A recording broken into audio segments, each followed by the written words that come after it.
a loud argument broke out in a quiet neighborhood on the outskirts of town. Neighbors were used to the screams coming from the house, but tonight it was different. The sounds of screaming, banging, and muffled sobbing grew louder, as if signaling something was about to go too far. Then, just a few minutes later, a call came through the emergency line.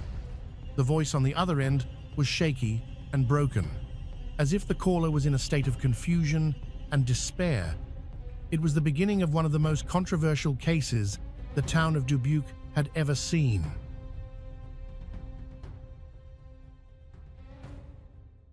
Dubuque, a city stretched along the banks of the Mississippi River, at first glance looks like a classic Midwestern town with rolling hills, historic districts, and postcard charm. But beneath that surface lies a complicated history. For decades, Dubuque was known as a stronghold of a notorious hate group with deep roots in the region. In the 1922nd, the group was highly influential, organizing rallies, pressuring local officials, and gaining open support from many white residents. This troubling legacy left scars on the city's social fabric. Entire neighborhoods were divided along racial lines. African American families were pushed into specific areas, and for years, schools and jobs remained largely inaccessible to minorities.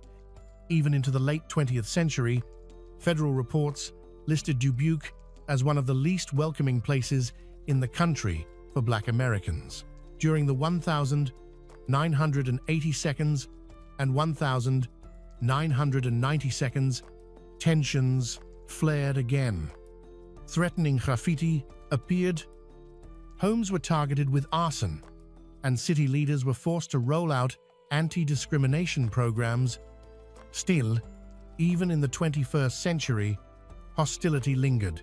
From street-level aggression to inflammatory posts online, the contrast between Dubuque's picturesque image and its deeper social struggles has always been striking. On one side, historic churches, a respected university, and breathtaking views of the Mississippi. On the other, a legacy of racial intolerance, social friction, and long-standing mistrust between communities. It was in this atmosphere of prejudice and unspoken conflict that a story unfolded, one that would soon draw national attention. Fontainebleau grew up in Dubuque in a well-regarded family, was known from a young age for his love of sports and natural social charisma. His confidence and charm made him a popular figure among his friends throughout high school and into college. Samantha Link's story was different.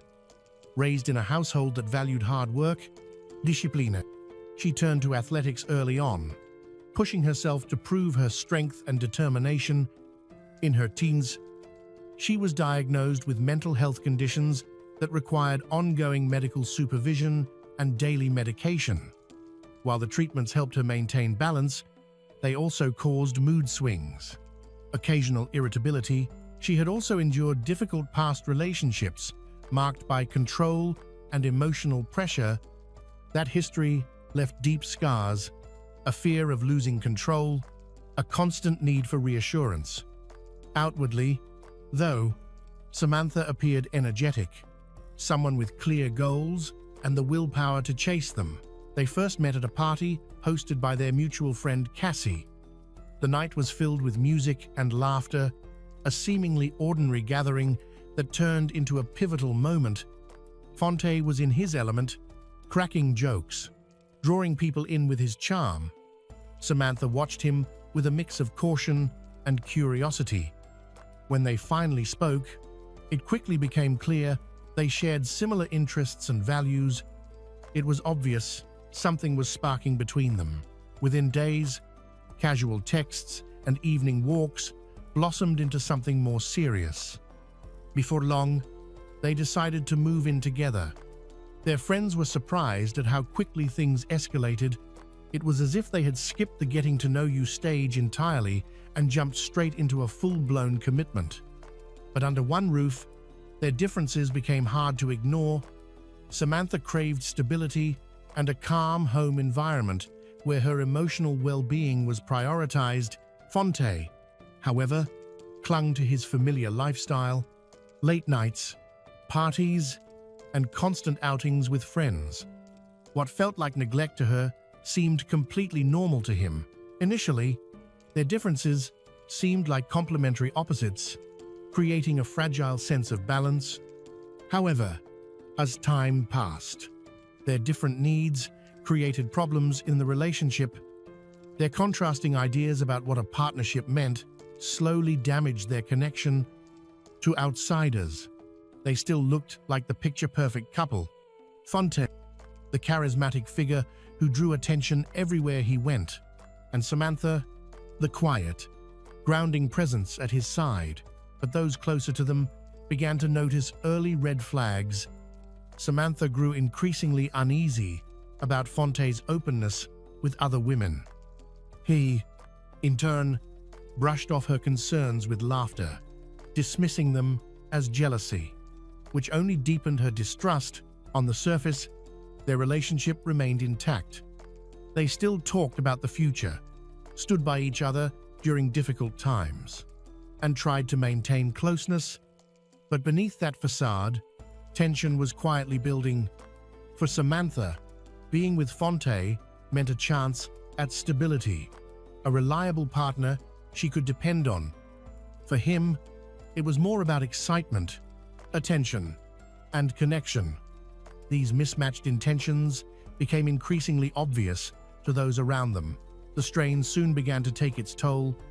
Samantha's life was tightly bound to her medication schedule and regular medical checkups. But Fonte didn't always take this seriously. He believed his role was to support her during the hard moments, but not to structure his entire life around her needs. Minor frustrations began to stack up. His tardiness, broken promises, and carefree acceptance of party invitations even when she wasn't feeling well. Her sharp reactions often sounded to him like relentless criticism, which he dismissed as overdramatic. She asked more frequently about their future, hoping for reassurance. While he deflected, unwilling to commit to specifics, her anxiety grew, and with it, his irritation. Still, the bond between them didn't disappear. This push and pull, deep attachment, mixed with rising frustration, became the defining pattern of their relationship. After yet another heated argument, Samantha left to stay with her mother, hoping distance would give her clarity. Eventually, though, they agreed to return home together. The car ride back was suffocating, long stretches of silence broken by bursts of blame. Neither wanted to be the first to back down. For Fonte, this reconciliation felt like a crossroads. He was beginning to realize the relationship had reached its breaking point. Samantha, on the other hand, couldn't hide her anger and pressed him relentlessly, escalating every conversation. Back at the house, peace was short-lived. Within hours, another argument erupted. Samantha demanded proof of his commitment, pleading for reassurance that he was serious about a long-term future. Fonte answered with cold detachment, saying her expectations were unrealistic and that he felt trapped by her demands. Soon after, he made a decision. Ending the relationship was, in his mind, the only way to escape the emotional weight pressing down on him. He told her directly he no longer saw a future for them. For Samantha, the breakup was devastating. She had built her stability around him and wasn't ready to let go. As emotions spiraled, a new blow landed. A video posted by Fonte, speaking directly to his audience. He made remarks that could easily be interpreted as thinly veiled references to their problems. To Samantha, it felt like mockery, his way of dismissing her and airing their struggles in public. For her, it was undeniable proof he had no intention of reconciling. What began as emotional strain quickly escalated into confrontation. During one heated dispute, Fonte reportedly told Samantha he wanted her out of the house, that her presence had become unbearable. This wasn't just a moment of anger, That moment marked a critical tipping point. With his video circulating and their fights intensifying, the fragile balance between them was about to shatter. Later, Fonte claimed that after their heated argument, Samantha, overwhelmed and emotionally unstable, impulsively grabbed a kitchen knife and injured herself. He insisted it was an act of self-harm, not violence from him. According to his account, he even tried to stop her but failed. But the scene first responders encountered told a very different story. Paramedics arrived to find Samantha lifeless on the kitchen floor, bearing 3 stab wounds to vital areas. The placement of her body and the nature of the wounds simply did not align with Fonte's version. While medics worked desperately to save her, officers observed Fonte closely. What they saw was not shock or grief, but hostility. Witnesses later recalled him shouting at police, arguing with them, and displaying aggressive, confrontational behavior. To officers, it was a clear signal this was no mere domestic dispute. It was something far more serious. Once in custody, Fonte's statements immediately raised red flags. When pressed for details about the timing of events and his exact actions, his answers were vague, inconsistent, and often shifted under scrutiny. Detectives quickly suspected he was concealing the truth. Then came the most damning discovery: his phone. A recording captured just before the incident revealed a tense atmosphere filled with threats and aggression from Fonte. Far from calm or composed, his voice dripped with hostility. The tone of the video stood in stark contrast to his claim that he had only tried to protect Samantha, shredding his credibility.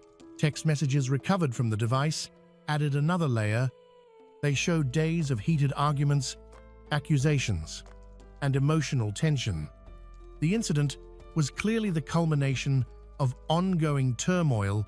Medical examiners reinforced this conclusion. They determined Samantha's injuries were consistent with a violent struggle, not self-inflicted wounds. The angle, depth, and force of the stabs made the prospect of self-harm virtually impossible. Investigators gathered more evidence from neighbors and nearby security cameras. Multiple residents reported hearing terrified screams that night. Every new piece of testimony pointed away from self-harm and toward a brutal confrontation. Fonte's explanation now looked less like truth and more like a hastily constructed defense. From the very beginning, Samantha's family had voiced their doubts. They told investigators she had never expressed self-harm thoughts and was focused on her future. Her mother, especially, emphasized that Samantha had plans, goals, and no history of impulsive self-harm.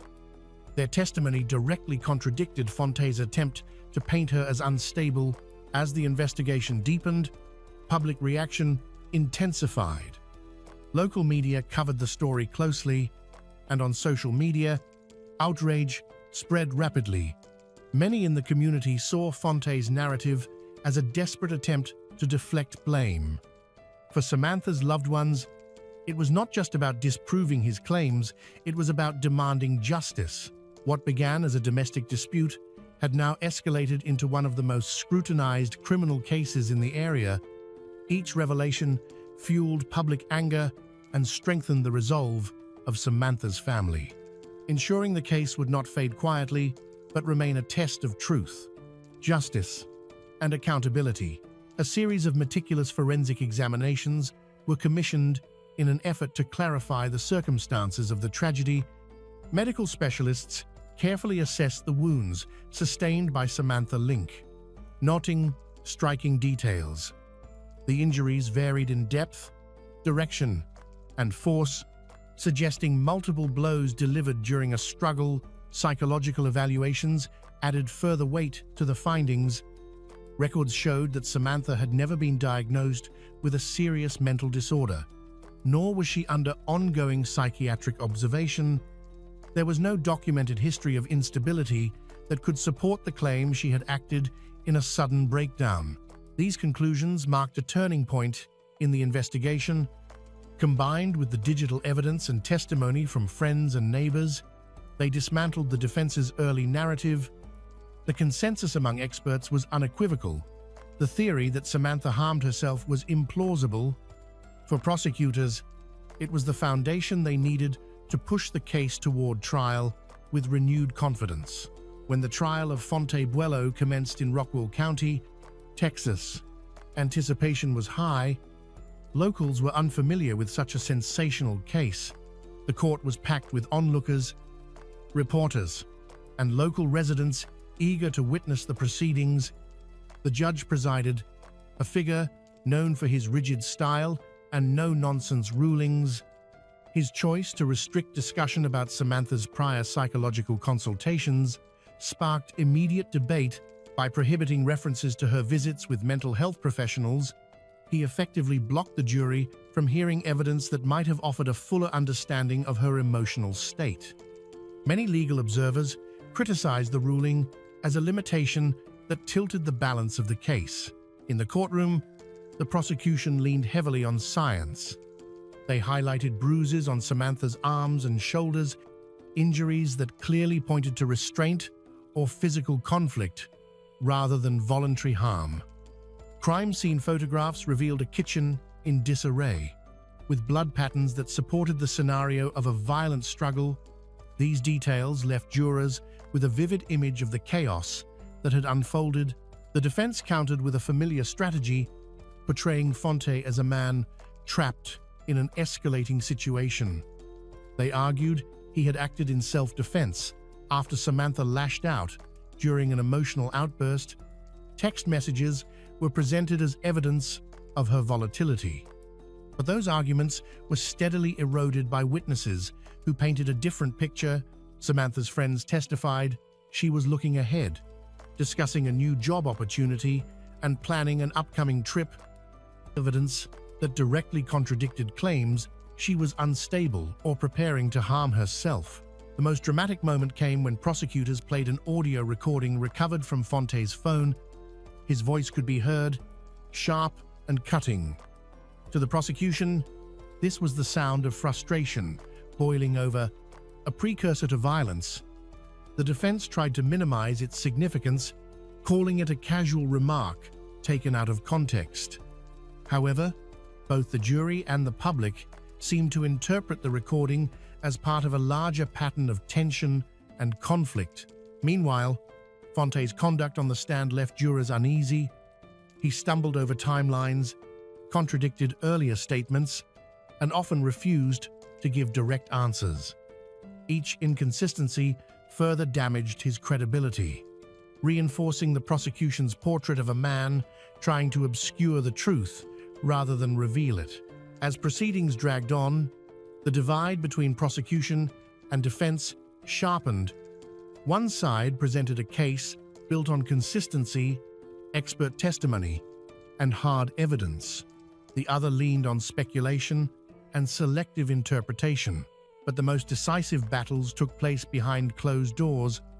Jury deliberations quickly grew heated, with members split between doubt and certainty. Some pressed for conviction, citing the overwhelming medical evidence, while others hesitated, swayed by lingering questions. Reports later surfaced of intense internal pressure. A letter written by juror admitted he felt coerced not only by more assertive jurors, but also by the judge, who repeatedly urged them to reach consensus rather than deadlock. The judge's role itself became a focal point. Far from remaining neutral, he was seen pushing the jury toward unity, interrupting defense attorneys, and shutting down lines of questioning that might have benefited Fonte. Journalists covering the trial described a courtroom where judicial authority sometimes overshadowed fairness, creating an imbalance that would later resurface during appeals. The public's interest in the case intensified outside the courthouse. Samantha's family spoke often to the media, portraying her as a victim of manipulation and violence, and Fonte as the perpetrator. Local newspapers published emotional stories about Samantha's last days, with quotes from friends. family highlighting her kindness and strength. A critical moment arrived when previously undisclosed messages from Samantha's personal conversations were introduced in court. These texts revealed her intention to leave the relationship and focus on building a new future for herself. For prosecutors, it was devastating to the defense's claims. Any suggestion that she was unstable or incapable of making decisions collapsed under the weight of her own words. The jury was no longer weighing competing versions of events. They were already considering the severity of the punishment. Internal pressure within the jury room and the judge's firm stance had shifted the momentum firmly toward the prosecution. After weeks of testimony, forensic evidence, and conflicting legal arguments, the courtroom braced for the final moment. The atmosphere was tense enough to silence the crowd. The judge read the verdict aloud. Fontaine was found guilty of the charges against Samantha Link and sentenced to 50 years in prison. A heavy silence filled the room, followed by a wave of mixed reactions. Fontaine didn't outwardly panic upon hearing the sentence, but the strain on his face was unmistakable. He had denied responsibility throughout the trial, and even in the face of the final ruling, he continued to maintain his innocence.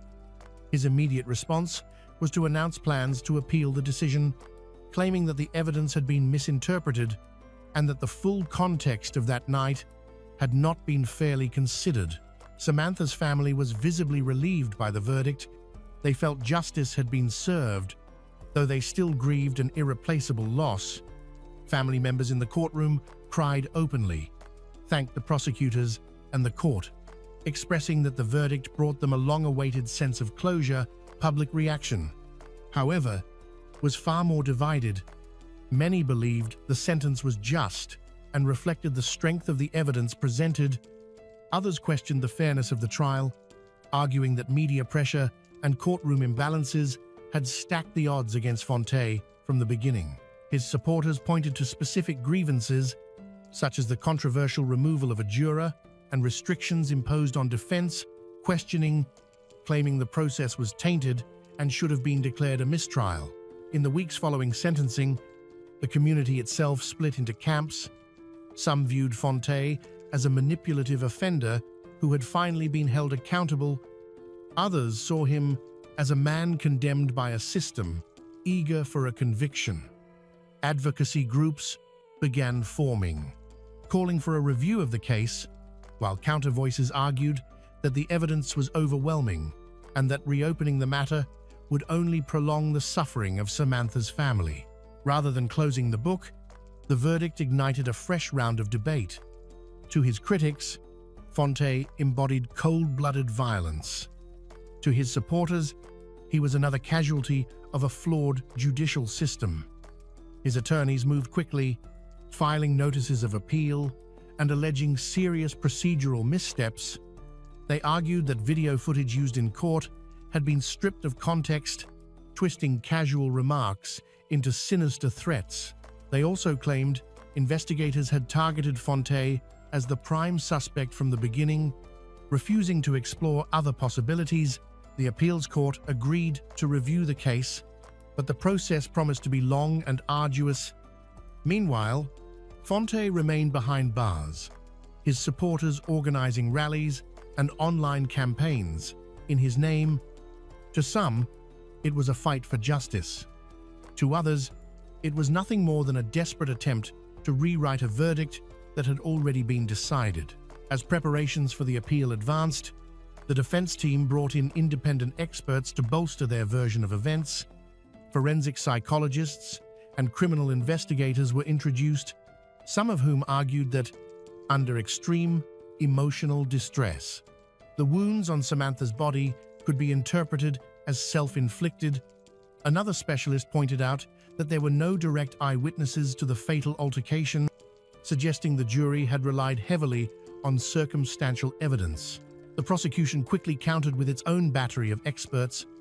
They emphasized the directionality of blood spatter, the precise angles of the wounds, and the position of Samantha's body in the kitchen, all details that strongly indicated the injuries had been inflicted by someone else. Meanwhile, the media shifted its focus beyond the courtroom, digging into the couple's personal history. Old social media posts resurfaced. Friends and co-workers were interviewed, and new details began to circulate. Some accounts portrayed Samantha as someone who had voiced repeated concerns about Fonte's temper and controlling behavior.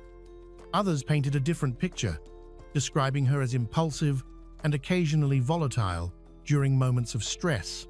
The result was a battle of interpretations, not just between lawyers, but also among experts, journalists, and the public. Some professionals argued that the case had leaned too heavily on inference and lacked a definitive smoking gun.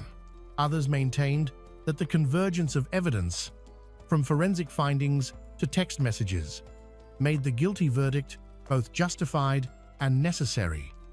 This division transformed the trial into more than just a legal proceeding. It became a cultural flashpoint. Talk shows debated it nightly, editorials dissected every new revelation, and online forums buzzed with arguments from both sides. By now, the case had transcended the courtroom. Investigative journalists kept the story alive with follow-up reports, some uncovering financial disputes related to Samantha's estate, others highlighting conflicts within her family. Social media intensified the polarization, with advocacy groups springing up in support of Fonte, convinced he was the victim of a miscarriage of justice, while opposing groups rallied to defend the verdict as a long-overdue act of accountability. In the end, the saga of Fonte and Samantha became more than the tragic story of two people. It stood as one of the most polarizing legal battles of its time, a case that revealed cracks in the justice system, stirred debates within professional circles, and split public opinion down the middle. Long after the courtroom lights dimmed, the case remained etched into collective memory, both as a cautionary tale and as a cultural mirror reflecting society's deepest divisions. A young woman returned home after a night of celebration. By dawn, that same house had transformed into the scene of a chilling discovery: a splintered door, a lifeless body, and a silence that concealed unspeakable violence.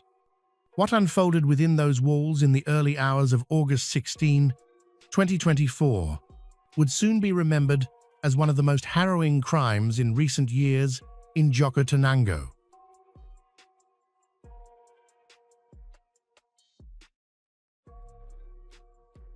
Andrea Sanchez was born on September 23, 1998, in Guatemala City. She was the youngest of several sisters. Their life unfolded quietly, like so many other ordinary families. As Andrea reached adulthood, she decided to leave the bustle of the city and move to Jocotenango, a small town in the department of Zacatepec, about 25 kilometers from her birthplace. Life there was slower, surrounded by the colonial beauty of nearby Antigua. For Andrea, it was a place where she could live more peacefully, blending into the rhythm of the community. Faith was at the heart of her world. Andrea became an active member of the Hermandad Esquipulas de Antigua, Guatemala, one of the country's most respected religious brotherhoods. She took part in many church activities, especially during Holy Week processions, where her devotion and discipline were clearly seen. Those who knew her remembered her as spiritual, quiet, and humble. A young woman whose life was shaped by faith and service. It was within this environment that Andrea met Carlos Monzon. He too was active in the Brotherhood, often helping during liturgical events and assisting wherever needed.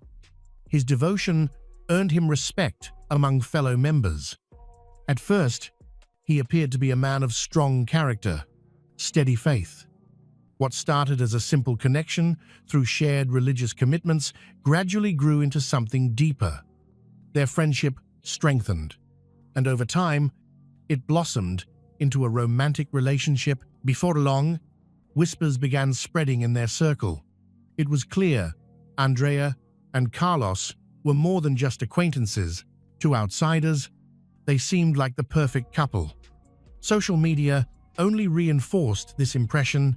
Photos filled with smiles, affectionate captions, and gestures of tenderness that painted the image of a flawless love story. Their relationship appeared solid, even enviable. But behind those carefully chosen images, the truth was far more complicated. According to friends and relatives, Carlos was not the calm, steady man he pretended to be. He was jealous, controlling, and increasingly possessive. Andrea began to show signs of feeling trapped in an unhealthy relationship. The tenderness displayed in public often gave way to tension and fear in private. Close friends later recalled that Andrea sometimes confided in them about her worries. She admitted that Carlos frightened her, especially when he drank. His moods could change suddenly, turning aggressive, even threatening. While not every outburst turned physical, his words and tone carried a weight that left Andrea shaken and deeply unsettled. This fragile balance carried on until the night of August 15, 2024. At around 11:30 p.m., Andrea and Carlos joined thousands of others at one of Guatemala's most iconic celebrations, the Feria de Jocotenango. This traditional festival, held annually in honor of the Virgin of the Assumption, fills the town with music, food, and joy. It is one of the most beloved events of the year, drawing people from far and wide. For Andrea and Carlos, that night's fair was just like another ordinary celebration, but in reality, it marked the beginning of a chain of events that no one could have predicted. Amid the music, food stalls, bright decorations, and festive atmosphere of the Feria de Jocotenango, Andrea and Carlos blended in perfectly with the lively crowd. They laughed together, mingled with friends, posed for photos, and shared drinks, giving every impression of being just happy couple enjoying one of Guatemala's most iconic celebrations. To those around them, they looked carefree and in love. The outing lasted until late at night and early in the morning. Friends later recalled Andrea appearing in high spirits when she headed home to Jocotenango. She seemed content, smiling and cheerful after an evening surrounded by celebration. But as dawn began to break, the atmosphere in her home shifted into something far more sinister. According to later accounts, Carlos entered Andrea's house in the early morning and discovered her lifeless. What followed raised immediate suspicions. Instead of calling emergency services right away, his first instinct was to phone a friend. His voice was described as nervous and unsteady, though not completely broken, as he claimed Andrea had died without giving clear details about how or why. Only afterward did he contact the emergency services. Emergency responders arrived to what seemed like a peaceful scene. Andrea's body was on the living room couch. She had no obvious injuries. No blood was visible, and the furniture was undisturbed, suggesting no struggle had occurred. Initially, it appeared she had simply died quietly in her sleep. But investigators quickly noticed troubling inconsistencies. The bedroom door had clear signs of damage, the wooden frame was splintered, and the lock appeared forced, suggesting someone had broken in or attempted to. This detail stood in sharp contrast to the otherwise peaceful appearance of the room and immediately raised questions about what had really happened during those final hours.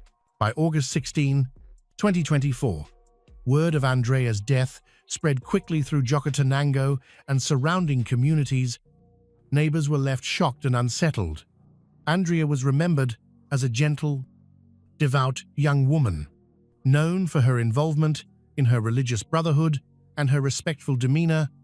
The mysterious circumstances of her death created unease and confusion. At first, there was no official cause of death, and early reports offered more speculation than clarity. The lack of obvious violence made the case even more puzzling, as if crucial pieces of the story were still missing. Authorities knew from the start that this would require a meticulous and thorough investigation. One of the first major leads came not from the crime scene itself, but from social media. A photograph Andrea had posted just hours earlier at the fair, smiling alongside Carlos, illuminated by the colorful lights of the celebration, became a key piece of evidence. The photo's digital timestamp and metadata confirmed the exact time it was taken, and friends' accounts supported the timeline. It also firmly established Carlos as the last known person to have been with Andrea while she was still alive. A photo capturing a fun evening accidentally became a keepsake of her final moments. Investigators began to reconstruct Andrea's last night.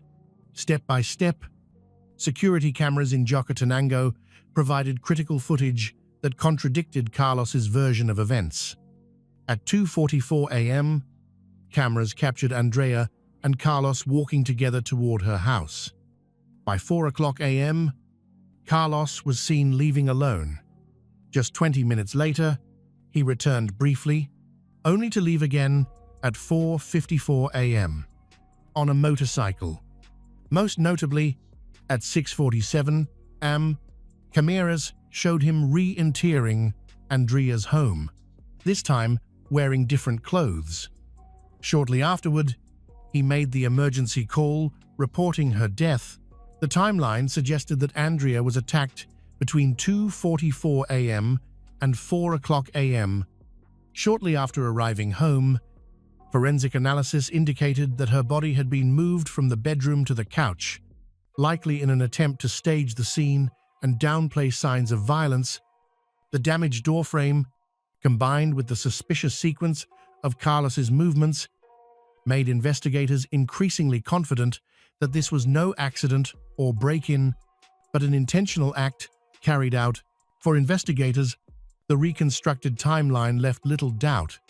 Sometime between 2:44 a.m. and 4:00 a.m., Carlos had attacked Andrea inside her home. Evidence indicated that he used force to silence her, likely covering her mouth and nose with an object until she could no longer breathe. In what seemed like an attempt to divert suspicion, he staged the scene. Andrea's body had been moved and placed on the living room couch to create the impression she had died peacefully. Her bedroom door was deliberately damaged from the outside, as if someone had broken in. The setup was designed to suggest a burglary gone wrong, but the inconsistencies were obvious. Nothing was stolen. There was no mess or overturned furniture, and Andrea's body showed no signs of abuse. Instead, the details pointed to a calculated and personal act, violence disguised as chance. The investigation took a decisive turn with the forensic report from the Instituto Nacional de Ciencias Forenses. The findings were clear. Andrea had died of asphyxia due to suffocation. But before that, she had suffered blunt force trauma to her head and neck. The cranioencephalic injuries matched a direct assault and were incompatible with an accident. With this report, the version presented by Carlos collapsed. As word of the case spread, the story quickly moved beyond Jocatenango and reached national headlines. Media outlets reported every new detail: the betrayal, the staged crime scene, the fate of a young woman known for her quiet faith. Andrea's death was no longer just a neighborhood mystery. It had become a symbol of outrage across Guatemala. Social media exploded with disbelief and anger. People, friends, neighbors, and even strangers shared their grief and support. The incident was quickly recognized as femicide, not just a random tragedy. The public was outraged and demanded justice immediately. On September 26, 2024, just over a month after Andrea's death, authorities acted. Carlos was arrested during a judicial operation that included a search of Andrea's home, where investigators collected key evidence that would strengthen the case. Combined with the contradictions in Carlos's testimony and the forensic findings, the picture became clear. Prosecutors advanced a straightforward hypothesis: jealousy was the motive. Testimonies from friends and family confirmed this standing suspicions. Carlos had a controlling personality and often showed aggression, particularly when drinking. Their relationship, once thought to be tender and devout, was now revealed as one overshadowed by fear and domination. The judicial process moved swiftly. On October 3rd, the initial hearing took place. The prosecution presented the sequence of events, forensic analysis, and increasing evidence implicating Carlos in Andrea's death. When questioned, Carlos provided his account of his actions that night and the following morning. However, he never admitted guilt. His testimony contained numerous inconsistencies and evasive answers.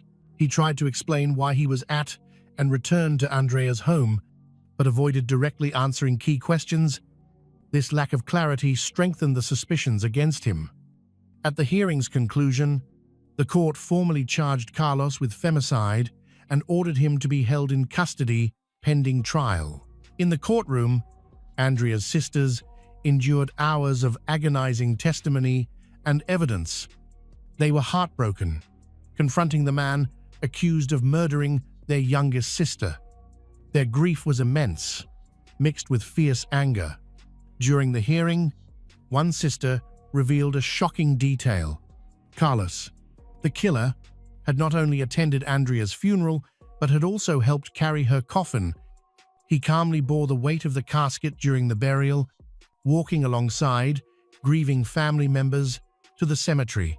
They viewed it as a sickening act of hypocrisy, a performance to deceive others, avoid suspicion, or perhaps a misguided attempt to deal with his guilt. For Andrea's family, the memory of that moment was agonizing, a stark reminder of the deceit and betrayal surrounding her death. The family's only goal was to get justice for Andrea. During Carlos's trial, the prosecution presented a strong case. They had a lot of evidence, including forensic reports, security camera video, and witness statements. All the evidence showed the same thing. Andrea's death was not an accident. She was killed on purpose. The prosecution requested the maximum sentence of 50 years imprisonment, as permitted by Guatemalan law. They asserted that Carlos planned and executed the crime with extreme violence and continues to pose a threat. The defense lawyer tried to raise reasonable doubt by suggesting a different cause of death for Andrea. Their forensic consultant claimed Andrea might have died from a typical health issue. However, the consultant's claim did not hold up under scrutiny, given the strong evidence against it. The judge found the official forensic report and the timeline established by security footage to be the most convincing evidence. On April 11, 2025, the court found Carlos Monzon guilty of femicide and sentenced him to 25 years in prison. He will not be eligible for parole, bail, or a reduced sentence. Although Andrea's family had wanted a harsher penalty, they felt the verdict was a significant step towards justice. Before being taken into custody, Carlos briefly stated that he was still seeking justice and demanded his release. However, his words seemed insincere. Given the overwhelming evidence against him, the sentence brought a mix of emotions to Andrea's family, relief that Carlos was convicted and could not hurt others, but also disappointment that he did not receive the maximum punishment. The conviction, however, served as a tribute to Andrea's memory. Ostrid Sanchez, Andrea's sister, publicly thanked the investigators, the courts, and the media for keeping Andrea's story in the public eye. She recognized that public pressure helped prevent the case from being forgotten. Andrea had trusted someone who professed to love her, but he betrayed her in the worst possible way. Because of her family's persistence, strong evidence, and the public's call for justice, her case was not ignored. However, a troubling question remains. How many more women must die before society stops accepting violence that is disguised as love? It was a winter evening near the end of the year. Inside the headquarters of an elite police unit, music, laughter filled the air. Officers were celebrating with drinks and conversation. releasing pent-up stress after months of hard work. Carla Ayala Palacios, a well-respected officer known for her discipline and friendly smile, was among them, but as midnight neared, a sudden, violent event occurred inside one of the patrol cars parked outside. In moments, the joyful atmosphere turned to chaos. Carla's fate was sealed. The night of celebration turned dark when she disappeared, sparking a controversial investigation that would become one of the most memorable in El Salvador's history.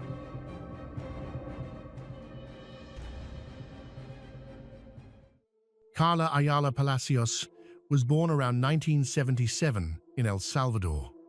As a teenager, she worked at a small pizzeria while studying accounting at the National School of Commerce. She was a disciplined student with a quiet determination and dreamed of dedicating her life to public service. Eventually, she enrolled in the National Academy of Public Security, where she completed her training and began her path toward law enforcement. In March 1998, at just 19 years old, Carla proudly returned home to tell her mother that she had been officially accepted into the National Civil Police. Her mother, however, was far from happy. She feared the dangers that came with the job, tried to dissuade her daughter, but Carla, calm and resolute, assured her that nothing bad would happen. From that moment on, her life became one of service, sacrifice, and integrity. Carla's early assignments took her to rural areas in eastern El Salvador, then to various municipalities surrounding the capital.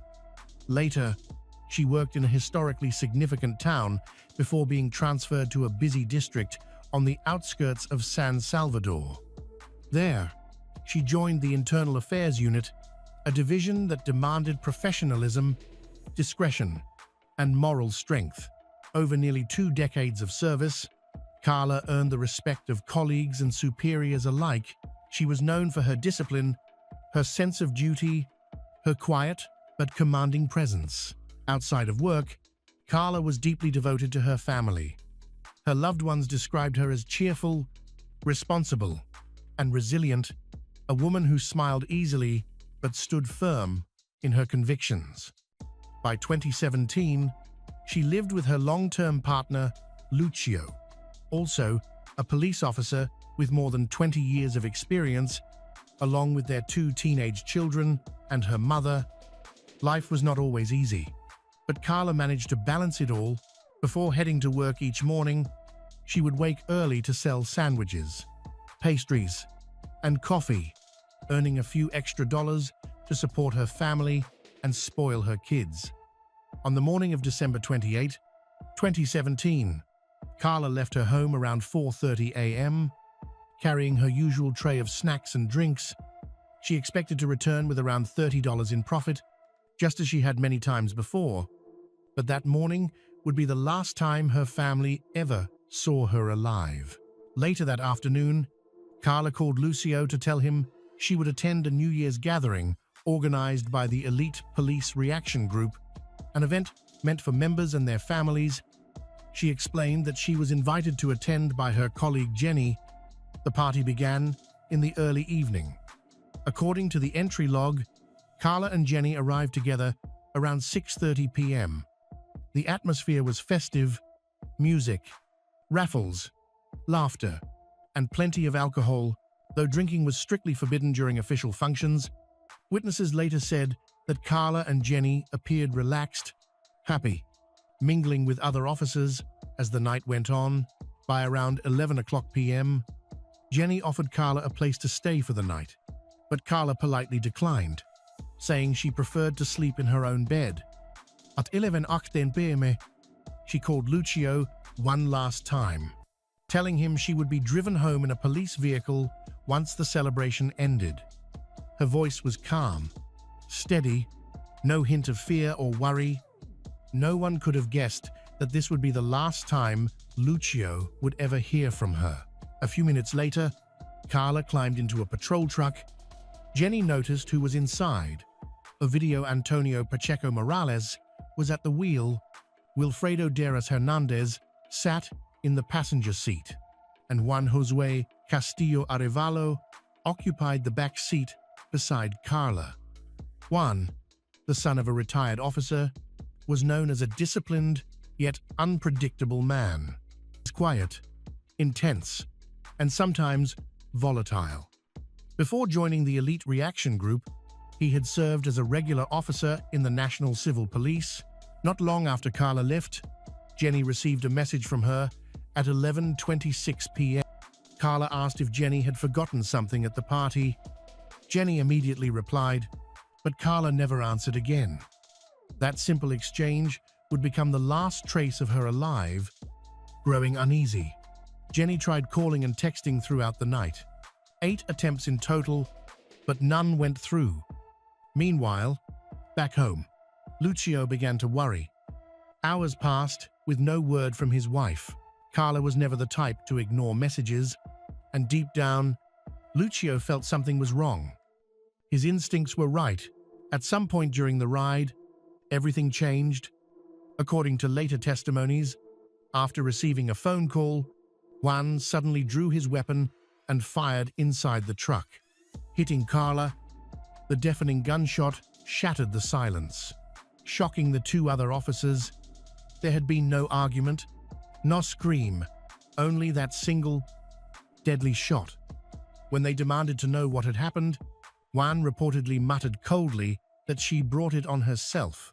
Then, in a chilling outburst, he ordered them to dispose of her body immediately. One of the officers, Ovidio, tried to reason with him, insisting they should return to base and report the incident as an accident. Reluctantly, they turned back, arriving at the station around 12:12 a.m. On December 29th, the guards who greeted them had no idea what horror lay inside the vehicle. According to later statements, when they stopped, the 2 officers disarmed Juan and left him in the truck with Carla's body while they went to notify a superior. But in a moment of distraction, Juan seized his chance. He jumped behind the wheel, sped out of the compound, and vanished into the night, taking both the patrol vehicle and Carla's lifeless body with him around 2:30 a.m. blank. The phone rang inside the unit's meeting room, where several senior officers, including Wilfredo and Ovidio, had gathered. On the line was Juan himself. Wilfredo answered, trying to keep his composure. Juan's voice was calm, eerily so, as he confessed that he was somewhere in eastern El Salvador and had already taken care of Carla. Juan's tone was strangely composed, even defiant. The call went on for several minutes. Wilfredo tried to convince him to surrender, insisting that the vehicle could be traced, but Juan dismissed it, claiming everything was under control. Behind the scenes, a small team of officers was quietly assembled. Their orders were simple: capture Juan the moment he appeared. The unit's commander approved the plan and ordered the men to prepare for an arrest operation. 15 minutes before 5 o'clock am, Juan suddenly reappeared at the base, driving the same patrol truck he had escaped with hours earlier. He stepped out casually, dressed in shorts, a t-shirt, and sandals, as if nothing had happened. Approaching the main gate, he called out to the duty commander, who was busy wrapping up the night's paperwork. Juan tossed him the patrol keys and said, almost nonchalantly, that he was no longer part of this group. Then he turned to walk away. The commander immediately raised the alarm, but no one responded. The capture team, it seemed, had fallen asleep. He could only watch from a distance as Juan strode toward the exit. Moments later, several officers rushed to intercept him near the gate. They managed to grab him briefly, but Juan fought back violently, broke free, and started running. The commander, bound by protocol, stayed at his post, helplessly watching as 3 or 4 gunshots cracked through the early morning air. Outside the compound, help was already waiting. A getaway car sat idling nearby. Driven by Juan's brother and brother-in-law, officers gave chase, firing at the fleeing vehicle. The pursuit ended at a roundabout along the main boulevard, where the car was forced to stop. But before the officers could move in, another vehicle suddenly appeared, blocking their path. In the chaos, Juan jumped out and disappeared into the fading darkness. At first, the National Civil Police treated the incident as an internal matter, but as details emerged, the missing officer, the involvement of multiple policemen, and the chaotic chain of command, the public began to suspect a cover-up. Under mounting pressure, the Attorney General's office took control of the case, working alongside the police amid growing outrage. The investigation quickly became a maze of contradictions and irregularities. It soon appeared that the very institution tasked with uncovering the truth might be shielding those responsible. Forensic teams found unsettling evidence at the elite police reaction base: bloodstains near the patrol truck, around the front bumper, behind the left rear wheel, inside the cabin, especially on the back seat and door frame. A thin trail of blood stretched down the entrance ramp. Inside the truck, investigators discovered a bullet lodged in the interior, tangled with strands of hair and specks of blood. Officers swore that Carla's body had never been removed from the vehicle, yet the evidence told another story. The contradictions deepened when the security camera footage capturing Juan's escape mysteriously vanished. 6 weeks later, on February 14, 2018, with no sign of Carla, the director of the National Civil Police announced the dissolution of the Elite Reaction Group. A new unit, he claimed, would be created to restore public trust. But the announcement did little to calm the fury sweeping through El Salvador. The case was only growing darker. There were too many conflicting accounts, and too many officers claiming ignorance or innocence. The official explanation was that Carla's death was an accident: a drunk officer, a stray bullet, and a panicked escape. However, inconsistencies and the intentional hiding of evidence suggested a darker truth. Juan's odd phone call before he came back indicated he had assistance. His request to have his personal car ready hinted that someone inside the base might have knowingly helped him escape. The police later claimed it was all part of a strategy to lure him back and arrest him. But that explanation quickly fell apart. During subsequent inspections, investigators found Juan's car abandoned inside the compound, the door open and the keys still on the floor mat, as if waiting for him. The inconsistencies piled up. The police director publicly denied that the patrol truck had a GPS tracker, but the chief prosecutor for violent crime stated otherwise. The vehicle did have a tracker, and it had recorded Juan's movements. According to those records, he had driven eastward toward a rural area shortly after fleeing the base, and the most haunting question of all remained unanswered. Where exactly had Carla been shot? Months passed with no clarity. No one knew where her body was, or what Juan had done with it. For Carla's family, the uncertainty was unbearable. Every dawn that passed without answers was a cruel reminder that truth and justice seemed as distant. In March 2018, the small financial support the police had been giving Carla's family, barely $100 to $200 a month, was suddenly cut off. From that day on, all they received was a simple food basket. Left with almost nothing, they survived on Lucio's modest salary. The children, still in high school, became their grandmother's only source of hope. She often told herself that one day, when they started working, they would help her manage the bills. Despite her failing health, she refused to stop fighting. Some days, she even traveled alone to San Salvador to earn a few dollars by ironing clothes. As the months passed, hope faded. The possibility of finding Carla alive grew smaller with each day. Whispers began to circulate. Whispers that powerful people were involved, that some officers stayed silent out of fear, and that the very institution charged with seeking justice preferred to look away. Eventually, a Jesuit university through its Human Rights Institute, stepped in and joined the case as a private prosecutor. Authorities also offered a $5,000 reward for any information leading to Juan's capture. Months went by, 250 days of searching, waiting, and despair, until the truth finally surfaced. On September 7, 2018, investigators found human remains in a rural area of eastern El Salvador. Alongside them were a yellow metal chain, a silver ring, and fragments of clothing. The body was badly decomposed, but DNA testing confirmed the worst. It was Carla. One unmistakable detail gave certainty: her right ulnar bone still bore a metal plate with 5 screws, the same one inserted years earlier after a fracture. Investigators later learned that her body had first been buried in another clandestine grave before being moved. Carla's family finally received her remains. The vigil was somber, but brought a painful sense of closure. On September 21, 2018, under heavy police security, Carla was laid to rest. As her coffin was lowered into the ground, fellow officers saluted the woman who had proudly worn the badge for 19 years.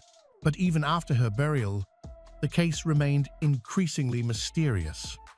In 2019, during a major police operation, several of Juan's relatives, including his father and brother, were arrested. They were accused of belonging to a criminal organization that linked elite police units with civilians to carry out violent crimes for money. Investigators revealed that the group operated in eastern El Salvador, disguised in police or military uniforms. They staged fake raids, entered homes under false pretenses, and executed or kidnapped victims, many of them gang members. Juan, it turned out, was part of this death squad. He maintained close ties with its leader and directly benefited from its network. The bullet from Juan's service weapon had struck Carla's in the face, causing catastrophic injuries. Forensic experts determined that, had she received immediate medical attention, she likely would have survived. But Wilfredo and Ovidio, who had been with her, did nothing. Both were later charged with aggravated femicide by omission. Juan, meanwhile, was accused as the direct perpetrator and tried in absentia as he remained a fugitive. Juan Josué Castillo Arevalo was sentenced to 50 years in prison, the maximum sentence for the aggravated murder of a woman. Juan's sentence was added to the one he received on March 2, when the San Miguel trial court sentenced Juan to 60 years in prison for the murders of 2 men in the provinces of Usulután and San Miguel between 2016 and 2017, when he was a member of an organization specializing in contract killings. Finally, in October 2020, nearly 3 years after the murder, 6 police officers and 3 civilians received prison sentences of between 6 and 8 years for facilitating Juan's escape and covering up the crime. Among them, alongside Juan Josué Castillo Arevalo, 4 former police officers: Wilfredo Deras Hernández, Ovidio Antonio Pacheco Morales, Pablo Antonio Estrada Villalobos, and Alex Obdulio López Martínez, also faced judgment that afternoon. All were found guilty of neglect of duty while performing official functions. Wilfredo, Ovidio, Pablo received 8-year prison sentences, while Alex was sentenced to 7 years. The rest were acquitted in July 2021. The National Civil Police decided to disband the elite police reaction group less than 2 months after Carla Ayala's murder and disappearance, and replace it with another elite police unit called the Jaguars. The police agency was also ordered to pay Carla Ayala's family $50,000 in compensation and to publicly apologize. The true motive behind Carla's murder remains shrouded in controversy. Some officials, including the former National Police Director, insisted it was nothing more than the reckless act of a drunken, violent man. one who harbored a deep resentment toward women. Others, however, pointed to a far more unsettling possibility, that Carla had been quietly working for internal affairs and had uncovered something she was never meant to find. Silencing her, they believed, was the only way to protect those entangled in corruption. For prosecutors, the case became a stark illustration of institutional violence, a chilling example of how power, when left unchecked, can be weaponized not to defend justice, but to destroy it. Today, Juan Castillo Arevalo is still at large, his name etched on the list of El Salvador's 100 most wanted fugitives. At 51, Suzanne Simpson seemed to have it all: a thriving career in luxury real estate, 4 beautiful children, and a picture-perfect life in the quiet, affluent streets of Alamos Park, Texas. To her friends, she was the embodiment of success and grace, the woman who could balance work, motherhood, and community with effortless charm. But on the night of October 6, 2024, that perfect image shattered. After attending an exclusive event at a private club, Suzanne vanished without a trace. Before dawn, the peaceful neighborhood was pierced by the echo of distant screams from the woods behind her home. Screams that would soon haunt investigators and neighbors alike. By morning, Suzanne was gone. Her husband, Brad, filed a missing person report, claiming confusion and concern. But as detectives began to peel back the layers of their marriage, a chilling revelation emerged months earlier. Suzanne had told her banker that if she ever went missing, people should look for her in a lake. It was a haunting premonition, one that would turn a missing person case into one of Texas's most disturbing mysteries. And as the investigation unfolded, every clue seemed to whisper the same terrifying question: what really happened to Suzanne Simpson that night?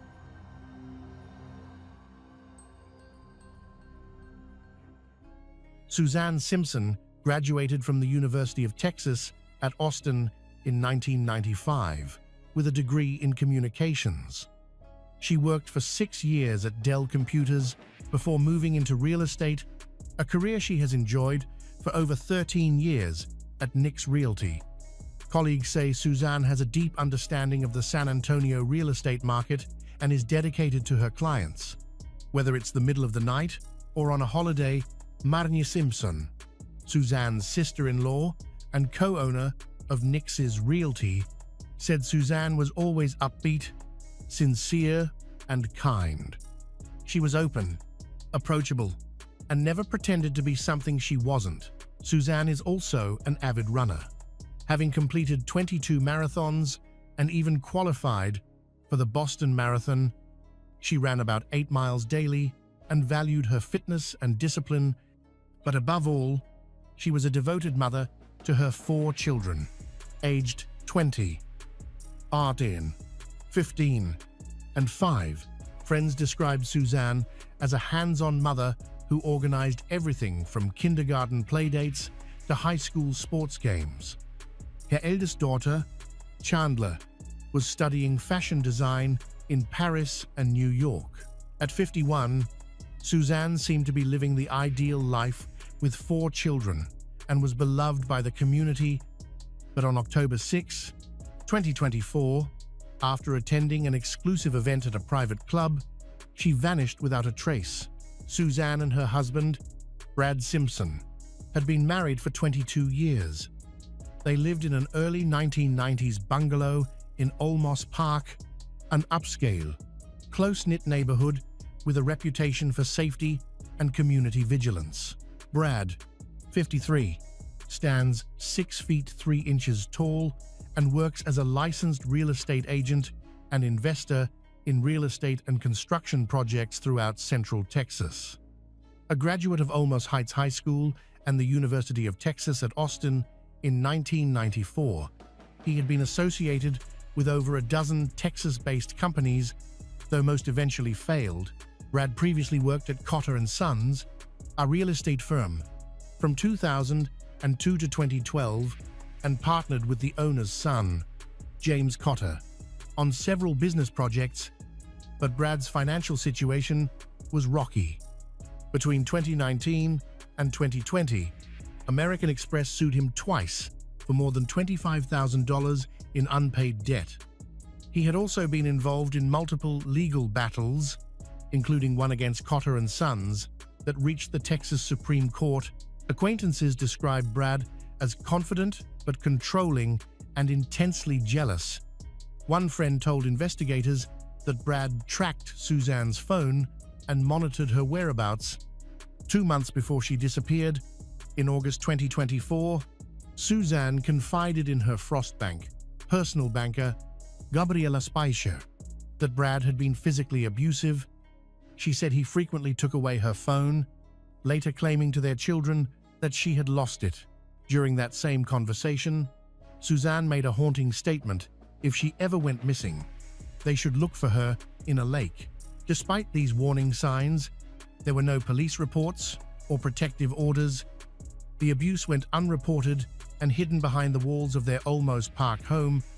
Suzanne's mother, Barbara Clark, later confirmed knowing of at least one physical altercation between her daughter and Brad, though she believed it was an isolated incident and was deeply shocked by the revelations. Barbara had made plans for Suzanne to move in with her.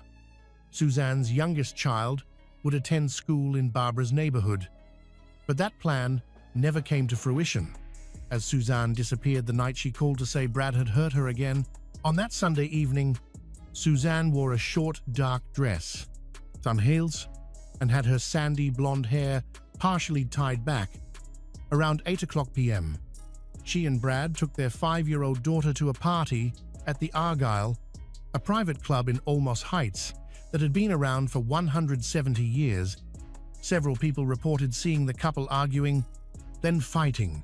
According to what their daughter later told a school counselor, Brad pushed Suzanne against a wall, hit her in the face, and injured her elbow.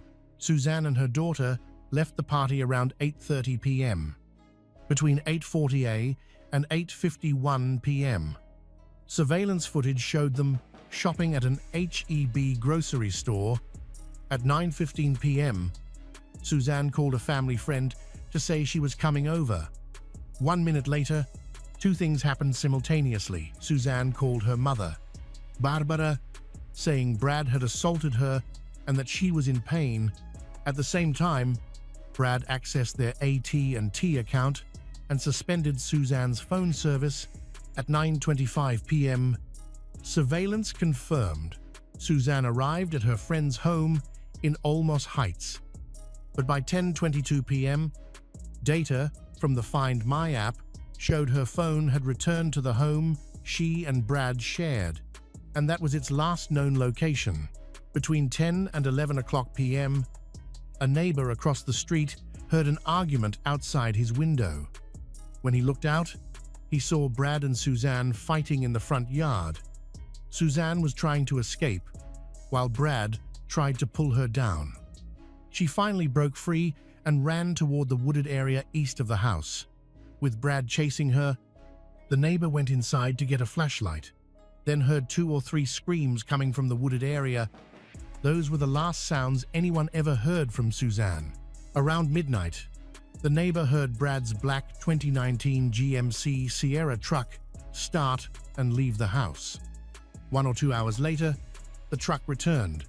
At 11:09 p.m., FBI forensic experts later found that Brad had started turning his phone on and off in lockdown mode, an uncommon behavior used to avoid tracking. He continued this throughout the next day. At 12:33 a.m., about an hour after the screams, HEB surveillance showed Brad's truck with a large ice chest in the bed. At 7:15 a.m., Suzanne's phone had its last recorded activity, placing it in a business parking lot in Olmos Park. The phone was never found. At 7:53 a.m., surveillance from Howard Early Childhood Center captured Brad dropping off his daughter at school. In his truck bed were at least 2 white trash bags with red ties and the same large ice chest.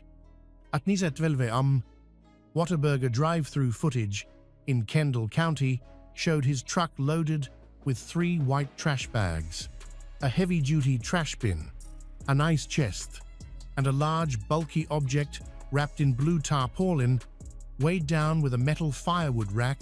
Investigators later recorded that the object under the tarp was believed to conceal something due to its shape and size.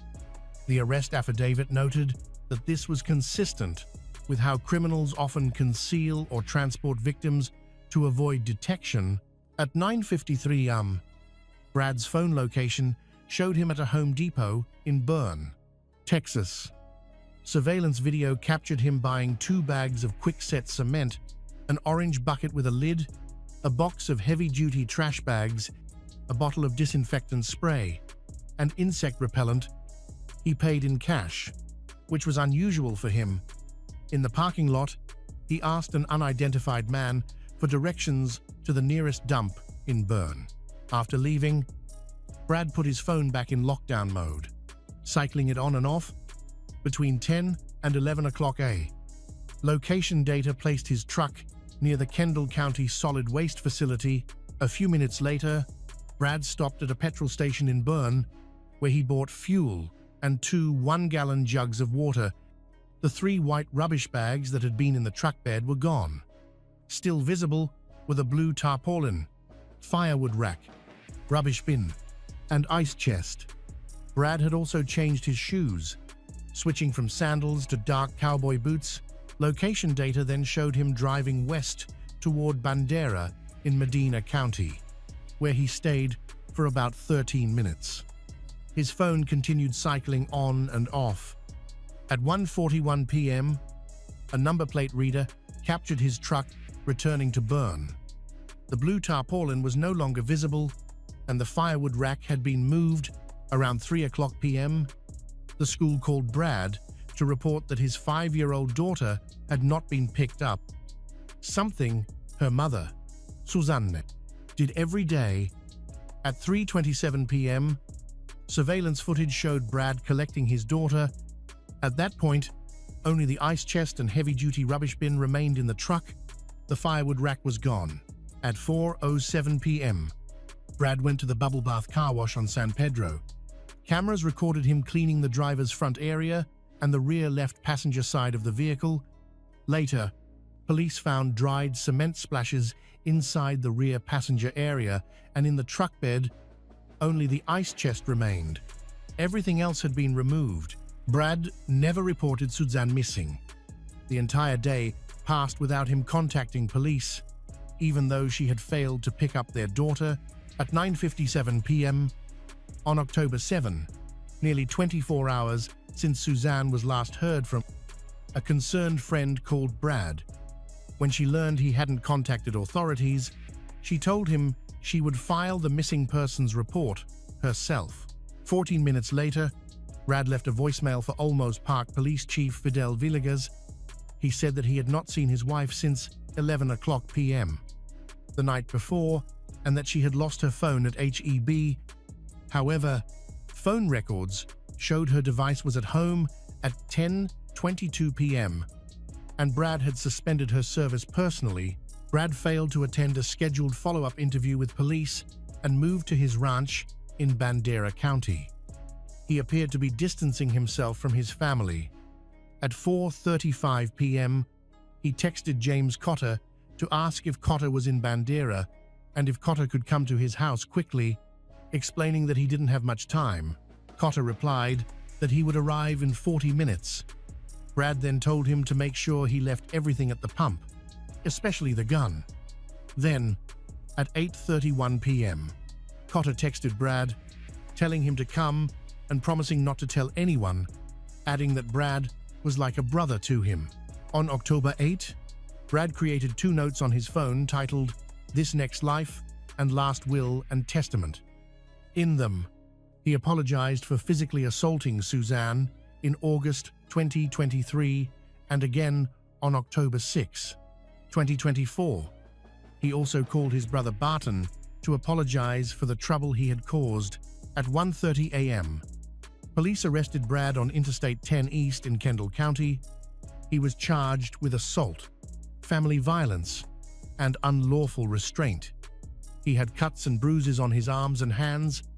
Brad showed no surprise or emotion about his wife's disappearance, immediately requested a solicitor, and refused to cooperate with investigators.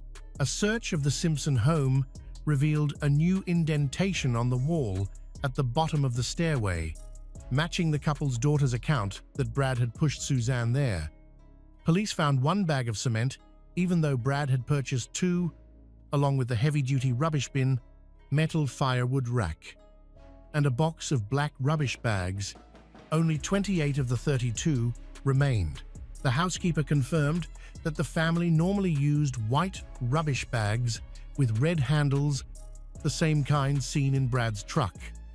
In a locked gun room, police discovered multiple firearms, including an unlicensed short-barrel rifle, leading to federal charges.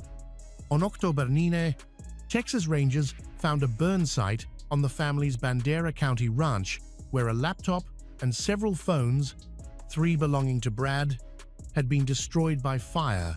On October 21, police searched James Cotter's home in the upscale Dominion neighborhood. Acting on a tip from a previously reliable anonymous source, investigators searched behind a wall-mounted television in Cotter's bedroom. There, hidden in a hollowed-out section of the wall, they found a fully automatic AK-47 rifle. Evidence showed that Cotter had taken the rifle from Brad's weapons vault on October 8, just 2 days after Suzanne disappeared. Cotter was arrested and charged with evidence tampering and possession of prohibited weapons. His bond was initially set at $1 million. In December 2024, a key piece of evidence emerged that became central to the prosecution's case. A grand jury indictment revealed that Brad had deliberately hidden a reciprocating saw, an electric tool capable of cutting through metal and bone. On December 5, law enforcement notified Suzanne's family. Suzanne's DNA was found on the jigsaw that Brad had tried to hide. 1 month after she went missing, Brad was officially charged with murder. His total bond was set at $5 million. The charges included murder, tampering with evidence involving a human corpse, tampering with physical evidence, and possession of prohibited weapons. If convicted, Brad faced a sentence ranging from 5 to 99 years, or possibly life in prison. Lead prosecutor Casey Sandoval noted that although no body had been recovered, that did not prevent them from filing the case. He emphasized that the law does not tolerate those who dispose of a victim's body. On December 3, 2024, Brad's defense attorney, Stephen Gilmore, filed a motion to dismiss the indictment. He argued it was too vague and failed to specify how Suzanne died or the act that caused her death. Without a body or a medical examiner's report, he claimed the defense could not adequately respond to the charges. The motion was argued before Judge Joel Perez on April 22, 2025. Prosecutor Sandoval countered that Texas law did not require proof of the exact method of killing, only that Brad intended to kill Suzanne and caused her death. On April 29, Judge Perez denied the motion, ruling that prosecutors had presented enough evidence for the murder charge to proceed. The case would go to trial. Despite Suzanne's body still being missing, Texas Rangers, Olmos Park Police, FBI agents, and local sheriff's departments searched extensively across 3 Texas counties.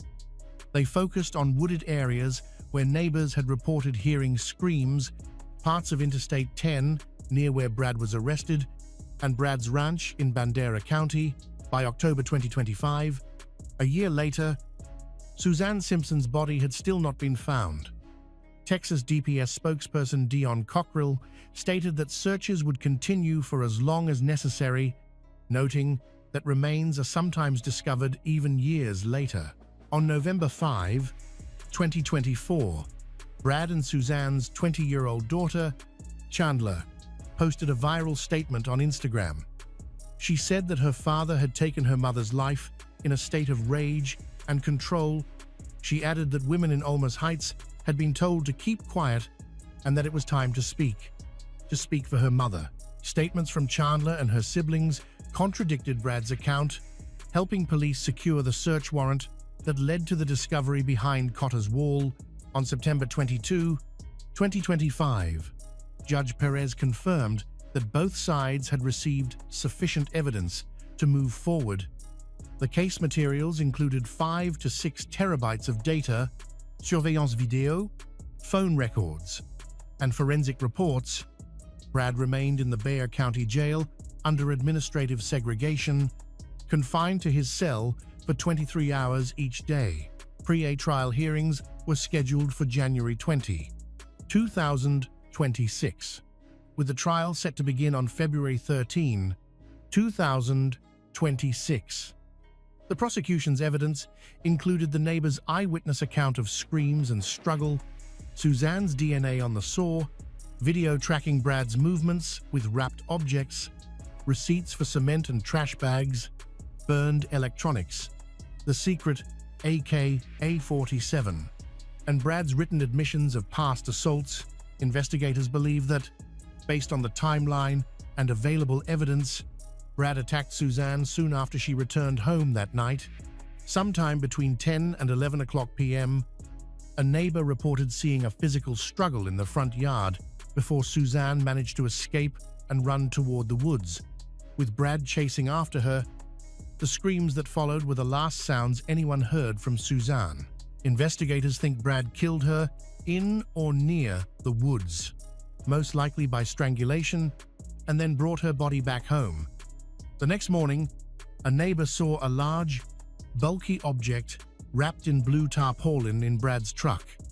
Combined with Suzanne's DNA found on a reciprocating saw, this suggests that he dismembered her remains. His careful actions over the next several hours, visiting dumps, buying cement, and making multiple trips across county lines, point to a calculated effort to dispose of her body and eliminate evidence. Legal experts consider the case to be strongly supported by circumstantial evidence. A year after Suzanne Simpson's disappearance, her body has still not been recovered. Her daughter, Chandler, continues to raise awareness about domestic violence and vows to be her mother's voice until she is found. The Texas Department of Public Safety continues the search. While the community awaits trial, everyone is working together to bring justice for Suzanne, even though the journey to bring her home is not yet complete. No one knows what happened inside the small wooden house next to Vallecito Lake that night. All they know is that, at dawn, a 13-year-old boy had disappeared, without a trace, without a note, without a sign that he had ever stepped out of the door. But the more the police investigated, the more they realized that this was no ordinary missing persons case. Before he disappeared, the boy had seen something no child should see: a dark, strange, unspeakable secret about his own father, a secret enough to destroy a man's honor, his life, and his reason.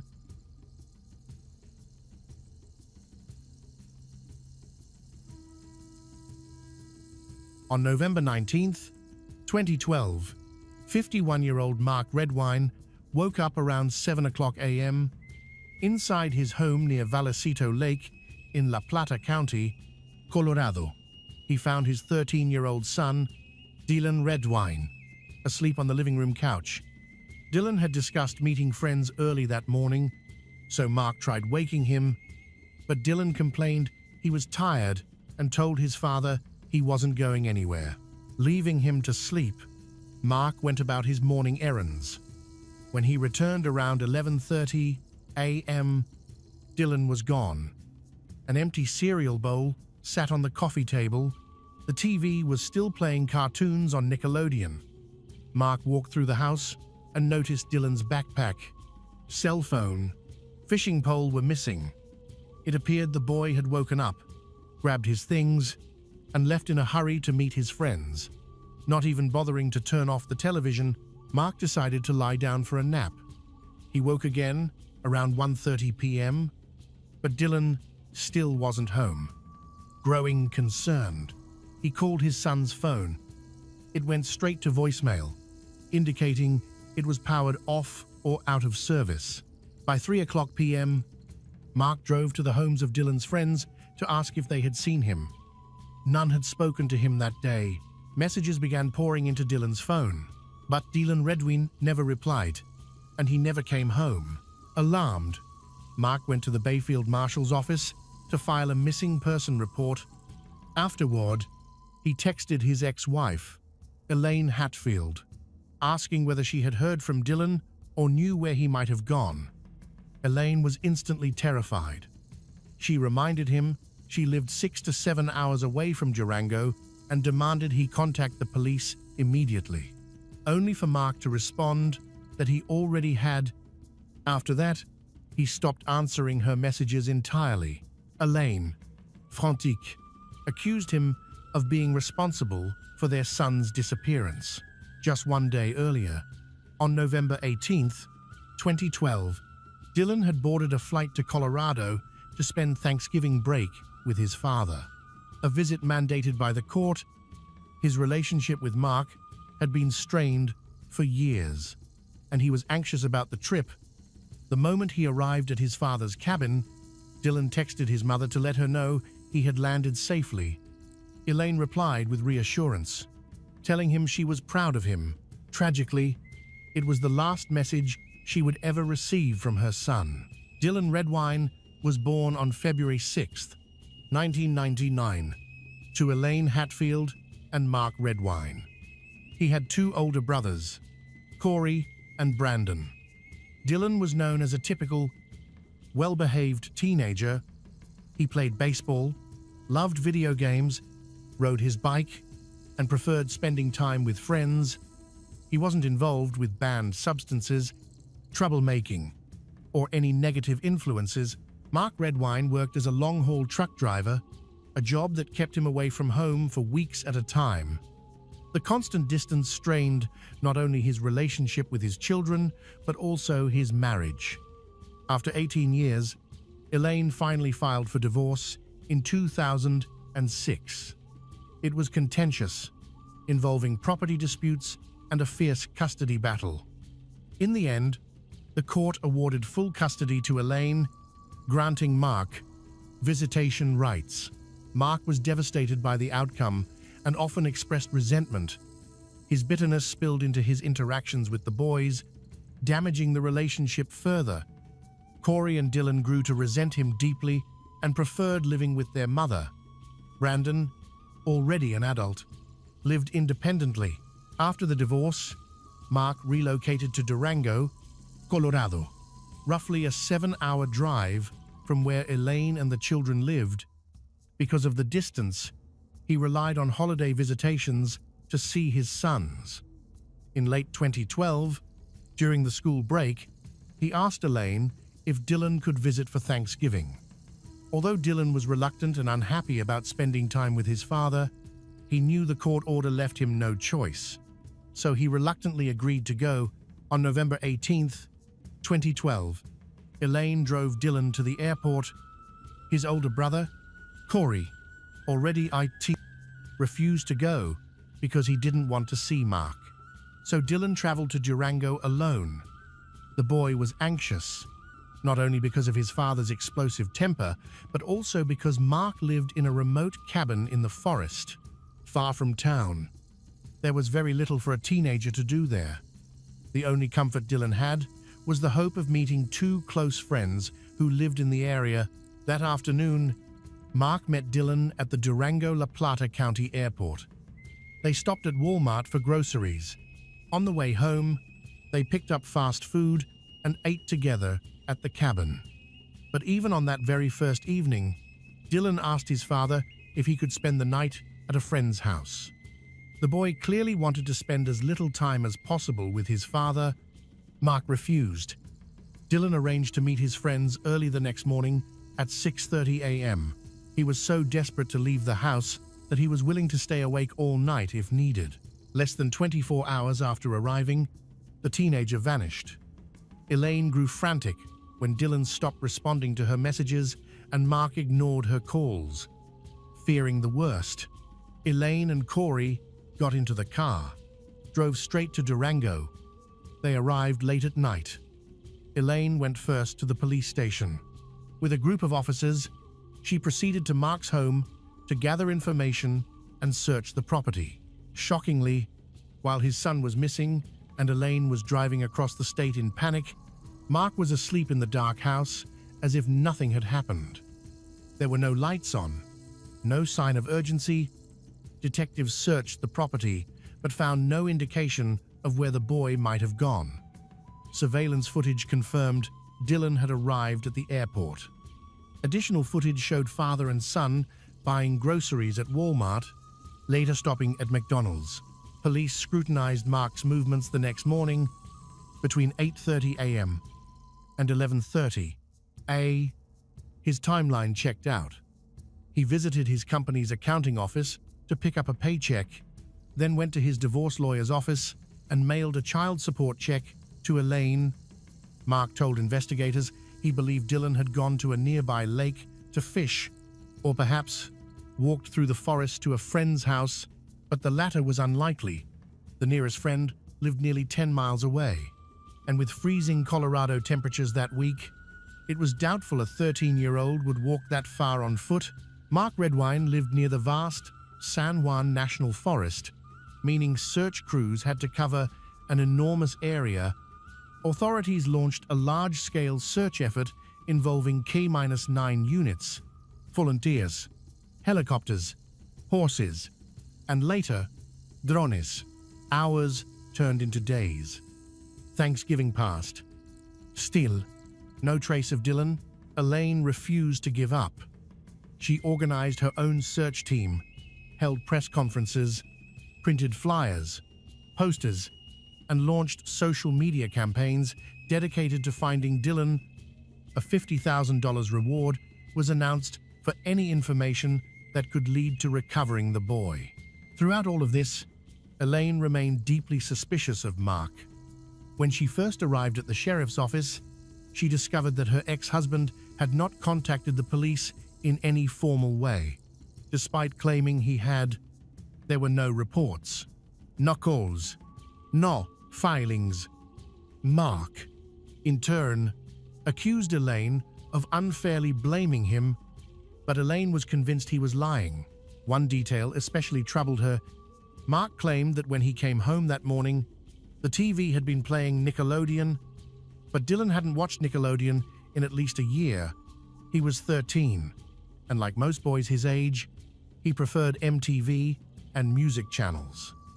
To Elaine, this proved something chilling. Mark didn't even know his son well enough to fabricate a believable story. During one search operation, K-9 units picked up a scent near Vallecito Lake, prompting divers to be deployed, but after 9 days, nothing was recovered.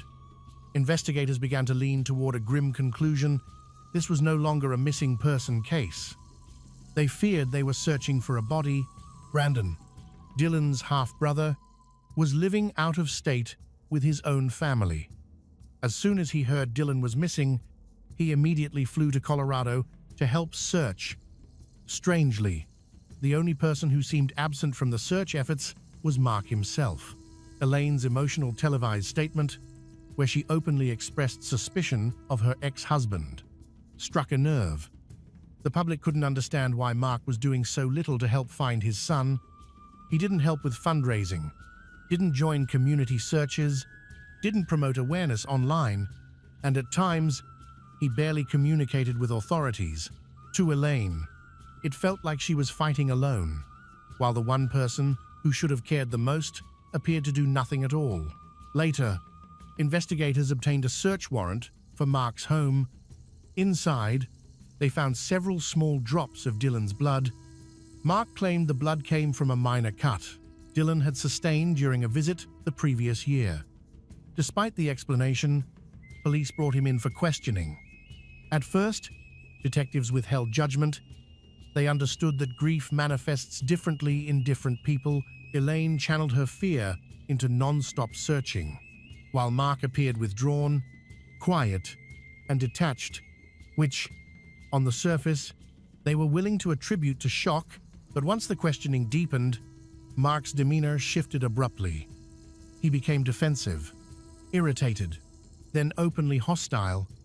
He raised his voice, accused detectives of treating him like a criminal, and portrayed himself as the true victim, a grieving father being unfairly targeted. His outburst only intensified their suspicions. Investigators then requested that he take a polygraph test. Mark agreed and failed.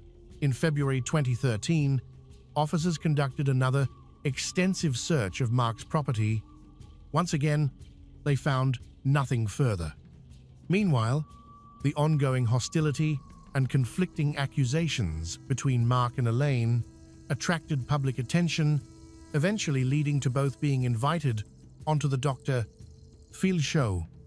Mark vehemently denied hurting his son, while Elaine highlighted what she believed were glaring signs of deception. For additional clarity, Dr. Phil invited Corey, Dylan's older brother, to speak about the family's history. Corey testified that all three brothers resented their father because of years of physical and emotional mistreatment. He described Mark as cruel, volatile, and mentally unstable. Mark, however, showed no reaction, no sadness, no anger, no grief, just indifference. Then Dr. Phil made a bold offer, a live polygraph test on the show. Mark initially agreed, but the moment the polygraph expert walked onto the stage, Mark abruptly backed out, calling it pointless before storming off as the audience booed. Afterward, the polygraph examiner stated that in his decades of experience, he had never seen a parent searching for a missing child refuse a lie detector test. In June 2013, authorities launched a massive new search effort. For 5 days straight, law enforcement, specialized search teams, and volunteers combed through the rugged forest surrounding Mark's home, covering more than 10 miles. At this stage, the hope of finding Dylan alive had all but vanished. The operation finally produced results scattered in the forest. Searchers found pieces of a torn t-shirt, headphones, a sock, a shoe, and a strand of hair, all later confirmed to belong to Dylan. The search was expanded. On June 27th, human remains were discovered deep in the wooded terrain. Partial skeletal remains of 13-year-old Dylan Redwine were found approximately 8 miles from Mark's house. Forensic analysis could not determine an exact cause of death, nor was it initially clear whether the boy had been killed or if he died from exposure and animal activity. By spring 2014, Mark reached out to a reporter, announcing he planned to check himself into a psychiatric facility. He claimed he was being driven to the brink by constant accusations and community hostility. According to him, Elaine would drive past his house and scream that he was a murderer. Elaine, however, soon obtained a restraining order, stating she feared for her own safety and that of Corey and Brandon. She reported that during their 18-year marriage, Mark had displayed aggression, at times physical violence. Their sons consistently supported their mother's account. In August 2015, nearly 3 years after Dylan vanished, Mark Redwine was officially named the prime suspect in his son's death. Investigators cited his inconsistent statements, suspicious behavior, and growing evidence contradicting his version of events. On November 1st, 2015, a mountain biker made a chilling discovery: a human skull located roughly 1 mile from where Dylan's partial remains had previously been found. The skull was later confirmed to be Dylan's. Examination revealed a fracture above the left eye and clear signs of blunt force trauma at the back of the head. These injuries were unmistakably caused by another person. The medical examiner noted that while some bones bore tooth marks from scavenging animals, the skull injuries themselves occurred before animal activity and were consistent with homicide. This finding directly contradicted Mark's long-standing claim that Dylan had simply wandered into the woods and been killed by animals. The new evidence overwhelmingly indicated that the boy had been struck violently and deliberately long before wildlife disturbed the remains. When Mark claimed that unknown kidnappers had taken Dylan, killed him, and then conveniently dumped the bones near his property, investigators told him directly that the scenario made no sense. After his kidnapping theory collapsed, Mark invented another explanation. This time, he insisted that Dylan had wandered into the forest alone and been accidentally shot by a hunter. He believed in this theory so strongly that he filmed a reenactment video demonstrating how a stray bullet might have struck the boy. He even uploaded the video to social media, stunning everyone who followed the case. While search teams combed the mountains for Dylan's remains, Mark seemed far more focused on producing theories than participating in the actual search efforts. And, crucially, everyone knew that a gunshot would leave a bullet hole. Yet Dylan's skull injuries were caused by blunt force trauma. Despite the mounting evidence and the grim discovery of Dylan's partial remains, the case stalled. Desperate, heartbroken, Elaine took matters into her own hands. She organized rallies right outside Mark's home, demanding that he cooperate with investigators and face the truth about what happened to Dylan. While she held press conferences, raised money, hung posters, and dedicated every waking moment to finding her son, Mark continued producing implausible stories from the comfort of his house. Some people felt Elaine's tactics were extreme, but for a grieving mother, there was no such thing as too far. Her child was gone, and she was convinced Mark knew exactly why. Finally, in the summer of 2017, 5 long years after Dylan vanished, investigators had enough evidence to arrest Mark Redwine. By then, he had moved from Colorado to Washington State, tired of the constant protests outside his home. Police arrested him at his job, charged him with second-degree murder and child abuse, resulting in death. At his August 2017 court hearing, Mark pleaded not guilty, which came as no surprise to Elaine. The trial, however, did not begin until 2021. It was delayed more than 10 times. First, Mark's defense attorney was arrested for domestic violence, forcing Mark to find new counsel. Then, global health issues shut down courtrooms across the country. The new attorney later contracted the virus, triggering yet another postponement. But finally, in 2021, the trial began, and the most disturbing details of the case were revealed. The prosecution argued that Mark killed Dylan by striking him in the back of the head with a heavy, blunt object. The impact caused Dylan to fall forward, fracturing the bone above his left eye. After killing him, prosecutors said, Mark dismembered the body, loaded the remains into the bed of his pickup truck, and scattered the bones across the forested mountains. Specially trained cadaver dogs detected the scent of human remains in multiple places: in the truck bed, on Mark's clothing, and inside the living room. Forensic investigators then used luminol and ultraviolet lights in Mark's home, revealing hidden bloodstains on the living room floor, the couch, the coffee table, and even beneath the rug. Evidence against Mark was rapidly becoming undeniable. But one question remained: why? What could possibly drive a father to kill his own child? Then came the testimony of Dylan's older brother, Corey. He explained that about a year before Dylan disappeared, the brothers had joined Mark on a long-haul trucking trip. While riding in the back of the truck cab, they browsed through their father's laptop and stumbled upon a set of deeply disturbing photographs. Horrified, they immediately closed the laptop. When they got home, the brothers locked themselves in the bathroom and used their phones to secretly photograph what they had seen. In the photos, Mark wore heavy makeup, bright red lipstick, blush, and eyeliner.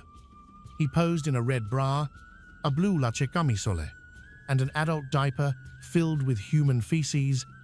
In other pictures, Mark was licking the feces from the diaper and shoving it into his mouth. The brothers were stunned.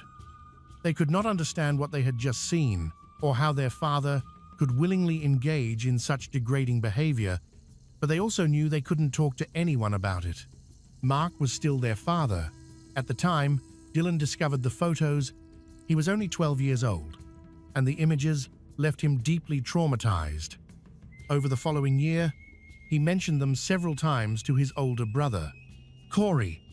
Investigators later suspected that Dylan may have confronted Mark about the photos during his Thanksgiving visit on November 18, 2012. He was still a child, confused and disturbed. Unable to understand what he had seen, the horrific images weighed heavily on him, and his father was the only person who could give him an explanation. It is believed that during this confrontation, Mark completely lost control. He yelled at Dylan, became furious, and in a terrifying outburst of rage, made the unthinkable decision to silence his son forever. Though Mark clearly struggled with psychological issues, prosecutors emphasized that he knew exactly what he was doing when he killed Dylan. When charged, Mark denied that the photos were of him, despite the unmistakable resemblance. Instead, he accused his ex-wife, Elaine, of digitally manipulating the images, claiming she had used Photoshop to superimpose his face onto explicit pictures she allegedly found online. As for Dylan's remains being discovered in the forest near his home, Mark insisted that a kidnapper must have planted the bones there specifically to frame him. The prosecution then called Mark's first wife, Betsy Horvath, to testify. She stated that their 6-year marriage was filled with screaming, verbal abuse, and constant conflict. During their divorce, Mark once threatened to kill their son, Brandon, rather than allow Betsy to gain custody. This, prosecutors argued, was likely why Brandon was later raised by Elaine and Mark together. Brandon also testified against his father, saying he had never seen Mark cry, panic, or even appear sad throughout the entire investigation. It was as if Mark was completely unaffected by the disappearance and death of his youngest son. Mark's defense team tried to discredit the photos, arguing they were irrelevant and introduced only to turn the jury against him. His lawyer claimed that no one suspected Mark until Elaine poisoned public opinion and fueled the community's anger, and several witnesses reported seeing Mark's truck on the same remote road where Dylan's remains were later found. Just days before search teams entered the area, in October 2021, after 6 hours of deliberation, the jury returned its verdict. Mark Redwine was found guilty of second-degree murder and child abuse, resulting in death. He was sentenced to 48 years in prison. While not technically a life sentence, Mark was already 59 years old, meaning he will spend the rest of his life behind bars. When the judge read the verdict, Mark showed no emotion at all. He simply stared ahead, silent and expressionless. Strangely, even now, some people still insist that Mark Redwine is innocent, that the explicit photos had nothing to do with Dylan's death, and that Redwine's private life should never have been exposed. But the court concluded that Mark's dirty secret was the key motive, the trigger that pushed him to kill his own son. On the night of September 11th to 12th, 2015, in downtown Curitiba, a heavy thud echoed from the 31st floor of a high-rise building where silence usually ruled. Residents rushed outside and looked up toward the open window. Within minutes, the police dispatcher received a call from a man. His girlfriend just jumped out of the window.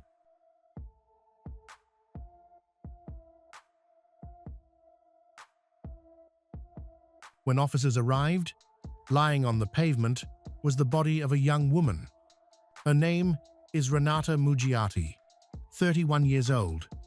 The man who had reported the incident introduced himself as Dr. Rafael Sus Marque.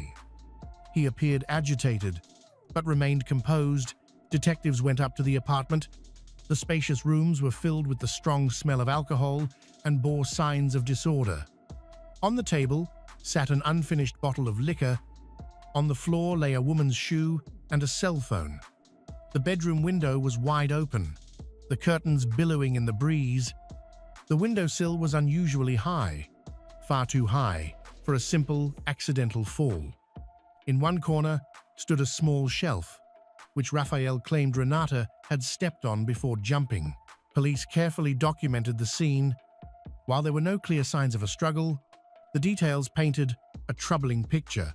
Scattered belongings, a broken necklace, and visible handprints on the window frame. Everything suggested a scene that might have been deliberately staged, rather than the spontaneous act of a desperate woman.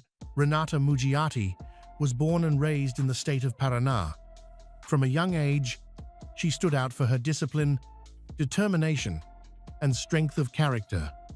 After finishing school, she pursued a degree in physical education, where she found her true passion. She dedicated herself to bodybuilding, eventually transitioned to the professional body fitness category. Her results were quick, impressive.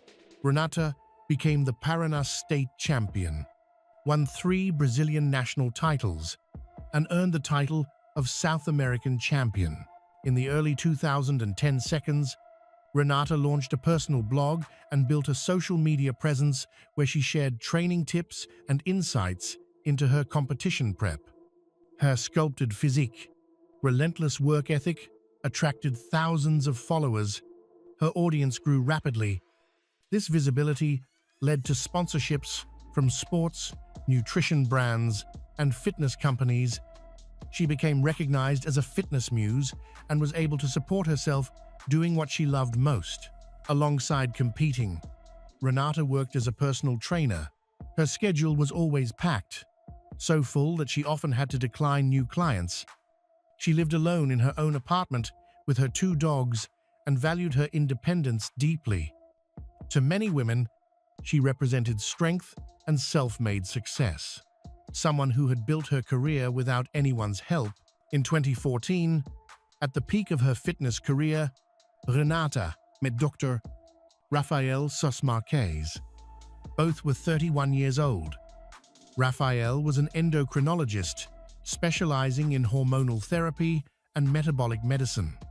Within the athletic community, he was known for being ambitious, confident, and eager to market himself. He often boasted about his elite clients, claiming to be the doctor of champions. Their connection began online. Renata came across his profile, an attractive, muscular man, and left a comment. He replied almost immediately. Messages turned into conversations, then dates. Soon the two were in a relationship. They shared a passion for fitness, disciplina, and high performance. To Renata, the relationship felt natural, even promising, being with someone who understood an athlete's lifestyle and could support her goals. Things progressed quickly.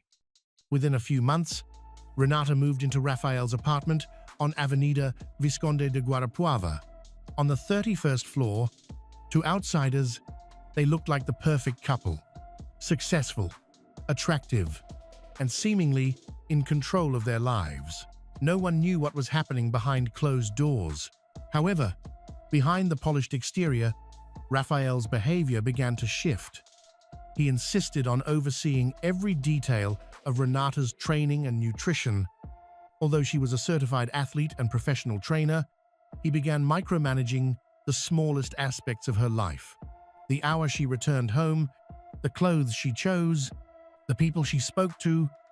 At first, it appeared to be concern, but it quickly became clear that it was something else entirely: control. Rafael repeatedly reminded her of how much he contributed to her success. Renata, long accustomed to making her own choices, gradually stopped resisting in order to avoid conflict. Little by little, the independence she had spent years building began to erode. In a relationship where almost every decision was made by him, Renata's voice faded.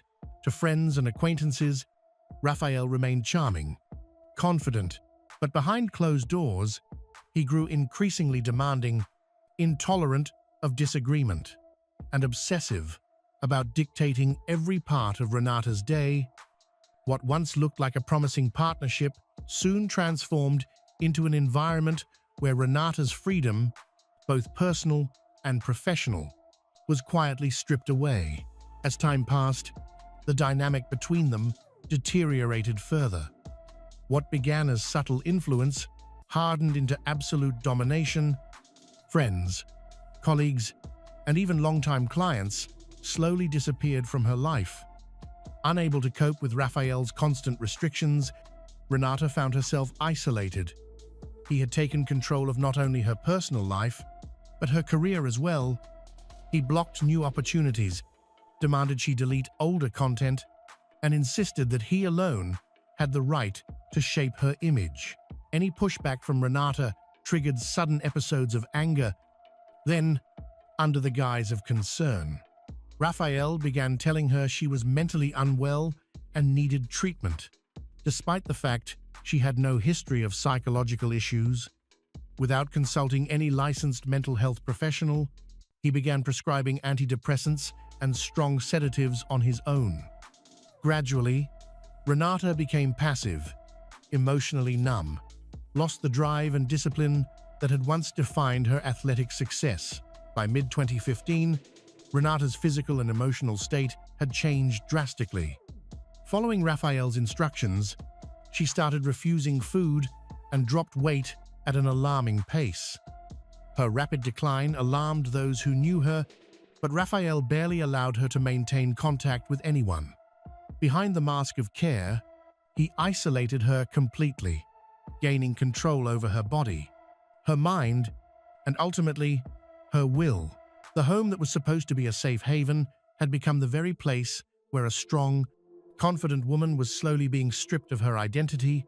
By the middle of that year, Renata no longer resembled the vibrant athlete people admired. The once powerful and radiant competitor had withered into a fragile version of herself. In just a few months, her weight plummeted from around 155 pounds to barely 110.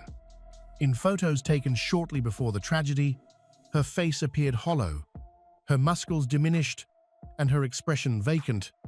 She stopped going to the gym, the place that had always been her refuge.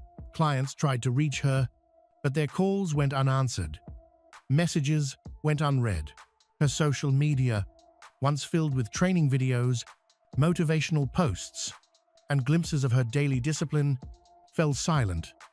To her followers, that sudden silence was the first undeniable sign that something was terribly wrong. Her family had sensed the shift even earlier. Renata's mother and sister said she had become distant, cautious, and guarded, speaking carefully, as if afraid to say too much. When they managed to reach her, her voice lacked its usual warmth and energy. It sounded restrained, subdued. She had not only lost her health, she had lost her sense of self. With no support system left, she lived on a schedule that wasn't her own. Even her presence seemed to fade. Like someone who was no longer making her own choices, her decline wasn't sudden. It was a slow, unraveling, an erosion of body and spirit that mirrored the total dependency Raphael had cultivated. Then, on September 8, 2015, Raphael called the police, claiming he could not get into his apartment. He said the door was locked from the inside and no one was responding. Officers arrived and helped him force it open. Inside, they found Renata unconscious on the bedroom floor. Nearby were a bottle of alcohol and several packets of medication. Raphael immediately told officers that she had likely attempted to take her own life. Paramedics examined her. She appeared drowsy and disoriented, but no toxicology tests were performed. The incident was officially recorded as an attempted take-her-own life. After a brief evaluation, Renata was left at home. Later, investigators would call this the turning point, the moment Raphael began deliberately crafting the narrative that Renata was emotionally unstable A few days after the September 8th incident, disturbing posts appeared on Renata's social media accounts, brief, cryptic messages that read like farewells. Followers immediately sensed something was wrong. The tone didn't match Renata at all. The posts vanished almost as quickly as they appeared. No screenshots were taken, but multiple people later confirmed they had seen them. At the time, her loved ones believed Renata was truly in a fragile state. But later, when investigators extracted deleted data and reviewed her digital activity, they learned that Raphael had access to all her devices and knew every password. Investigators would later suspect that the September 8th episode was not an accident at all, but the first stage of a plan. Raphael's actions that night appeared calculated. Instead of calling an ambulance immediately, his first call was to the police, ensuring there would be an official incident report documenting Renata as emotionally unstable. This early record would eventually become the foundation of the story he desperately wanted to build. On the evening of September 11th, 2015, Raphael and Renata went to a private club, one of his regular hangouts where he drank and played pool. Witnesses later said the couple barely spoke. Raphael looked tense. Renata, withdrawn. Around midnight, they left. Surveillance footage captured them returning to the apartment building at 12:28 a.m. Raphael walking ahead without glancing back. Inside the apartment, the atmosphere quickly deteriorated. Approximately an hour later, Raphael claimed he left briefly to buy drinks, returning at 12:54 a.m. with a single bottle of beer. Around that same time, neighbors heard raised voices. The argument escalated into shouting. Then came sounds of impacts, dull, rhythmic, and a woman's cry, followed by sharp silence.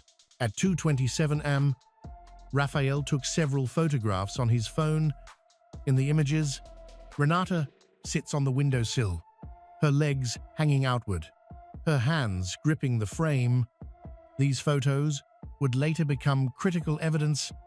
Raphael insisted he was trying to stop her, but the images didn't show panic, movement, or any attempt to intervene. They showed a man documenting a moment between 2:27 a.m. and 2:37 a.m. Something crucial occurred. Investigators believe this was when Raphael approached her from behind, applied force to her neck. The autopsy later revealed a fractured hyoid bone and compression marks inconsistent with a fall, findings that conclusively pointed to manual strangulation. These findings indicated that Renata lost her life due to strangulation. Afterward, he allegedly moved her body toward the open window, used a nearby shelf for leverage, bent her limbs, and pushed her outward. At that moment, he shouted something in a voice meant to imitate hers, so neighbors would hear what sounded like a cry of despair. At 2:47 a.m., he called the police and reported that his girlfriend had jumped from the window. His actions after the call raised even more suspicion. He phoned his parents first, not emergency responders. Then he called his therapist. Only then did he contact the police a second time. When officers and paramedics arrived, Raphael was eerily calm, repeating the same rehearsed line. From that moment on, investigators began piecing together the final hours of Renata's life. The photos discovered on Raphael's phone, the lack of signs of a struggle near the scene, the mismatch between the injuries on her body and the reported cause of death all pointed to the same unsettling truth. An argument ends in a calculated act, deliberately staged to look like a tragic accident. The official investigation began the very night Renata died. Her body was taken to the Institute of Forensic Medicine, where the autopsy was assigned to a doctor named Daniel Coleman. Strangely, despite having informed his supervisors earlier that he was too ill to work, he unexpectedly appeared for duty that night. His involvement would later raise serious questions Shortly after the examination, an official report concluded that Renata's injuries were consistent with a fall from a great height and stated there were no signs of external aggression. The document declared that Renata had taken her own life while in a state of emotional distress. This initial report quickly reached the press, shaping public opinion and creating the impression that the case was settled. But within the forensic department, colleagues noticed several irregularities. The final report had not been uploaded from Coleman's workstation. It had been submitted from a computer belonging to a former employee dismissed for manipulating official documents. The discovery triggered an internal audit, though no formal action was ever taken, leaving a shadow of suspicion that lingered for years. Renata's family never accepted the findings. When they saw her body, they immediately noticed injuries not mentioned in the report: bruises on her neck and arms, abrasions on her face, and marks they found impossible to reconcile with a fall. When they questioned staff members, the responses were vague, guarded, almost as if everyone had been instructed to stick to the same script. Meanwhile, Raphael's family, well connected within Curitiba's medical community, began telling anyone who would listen that Renata had been emotionally unstable. They insisted she had been struggling mentally. Their claims were reinforced by Raphael himself, who publicly portrayed himself as a worried partner who had tried everything to help her. The rushed autopsy, coupled with these carefully coordinated statements, helped cement a narrative that worked entirely in Raphael's favor. And so, two versions of the truth emerged: the official one, that she ended her life, and the real one, the one her family was now forced to prove from scratch, fighting against a system where the initial documents could easily determine the outcome. Refusing to accept the official explanation, Renata's sister, Tina, took charge. She began collecting everything she could: photos, messages, witnesses, medical consultations. A respected attorney from Pará, Claudio Dalladone, joined the case.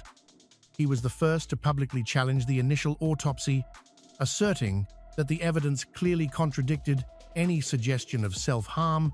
Tina gave him photos Renata had taken just 3 days before her death, which showed bruises on her legs and face, a cut on her ear, and visible signs of physical abuse. In confidential messages to a friend, Renata admitted she was being assaulted by her partner, but said she was too afraid to file a report.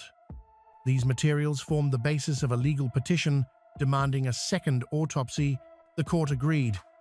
Renata's body was exhumed, and in 2016, an independent team of forensic specialists conducted a new examination.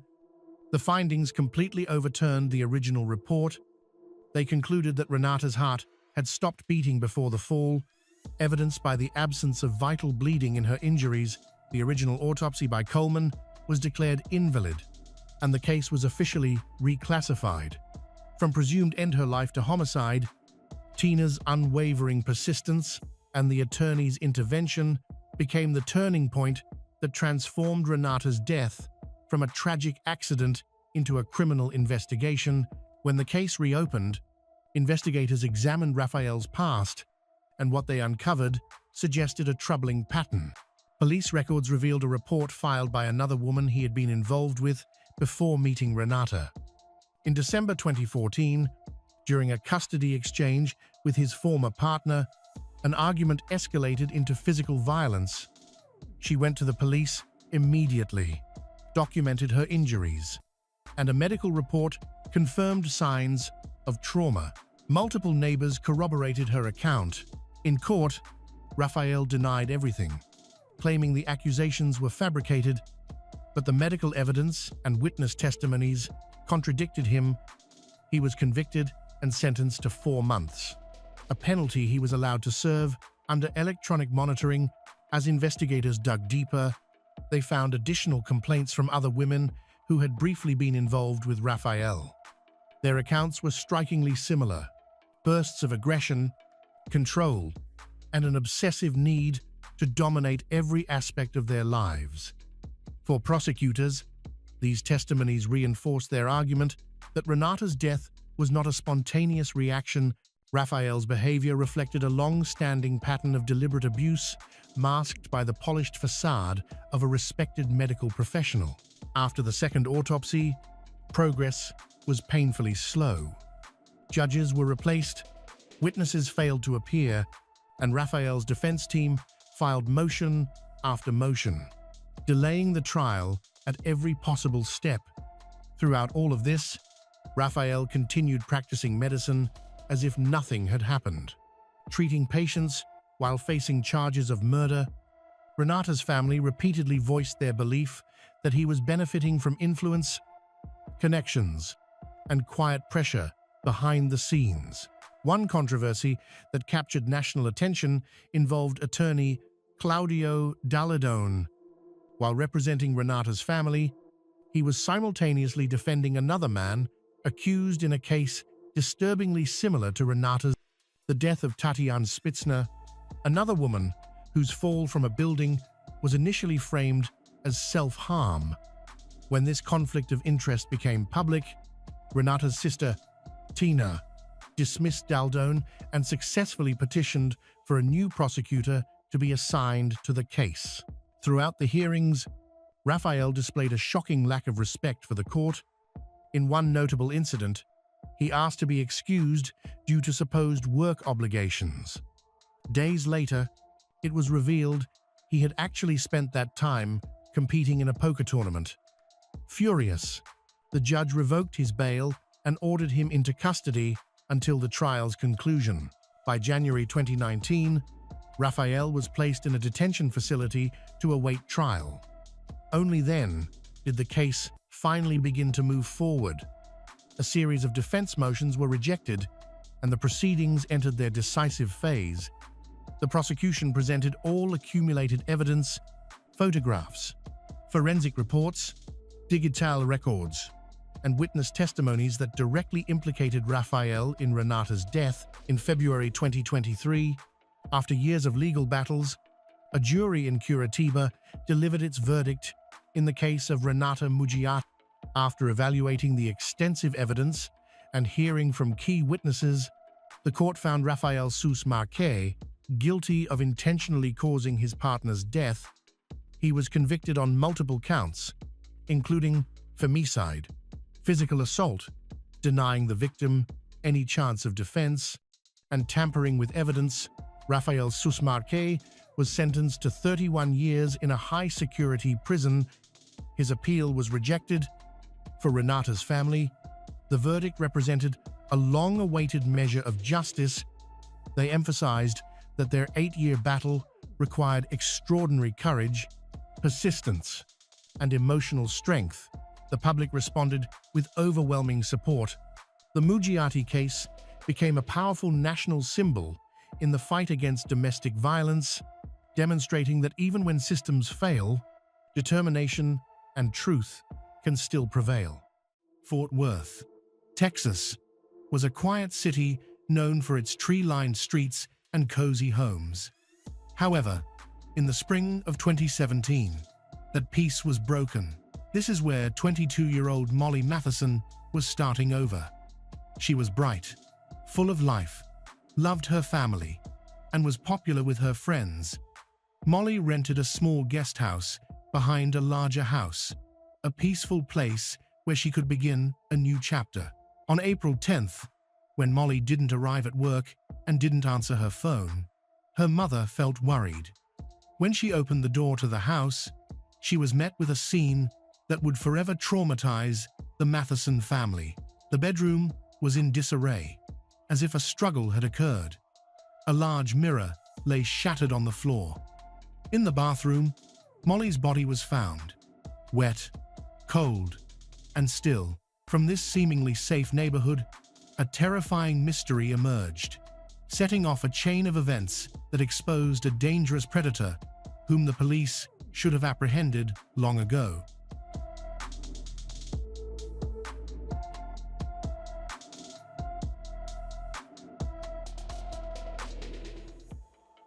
Molly Matheson was born on May 18, 1994, the second child in her family.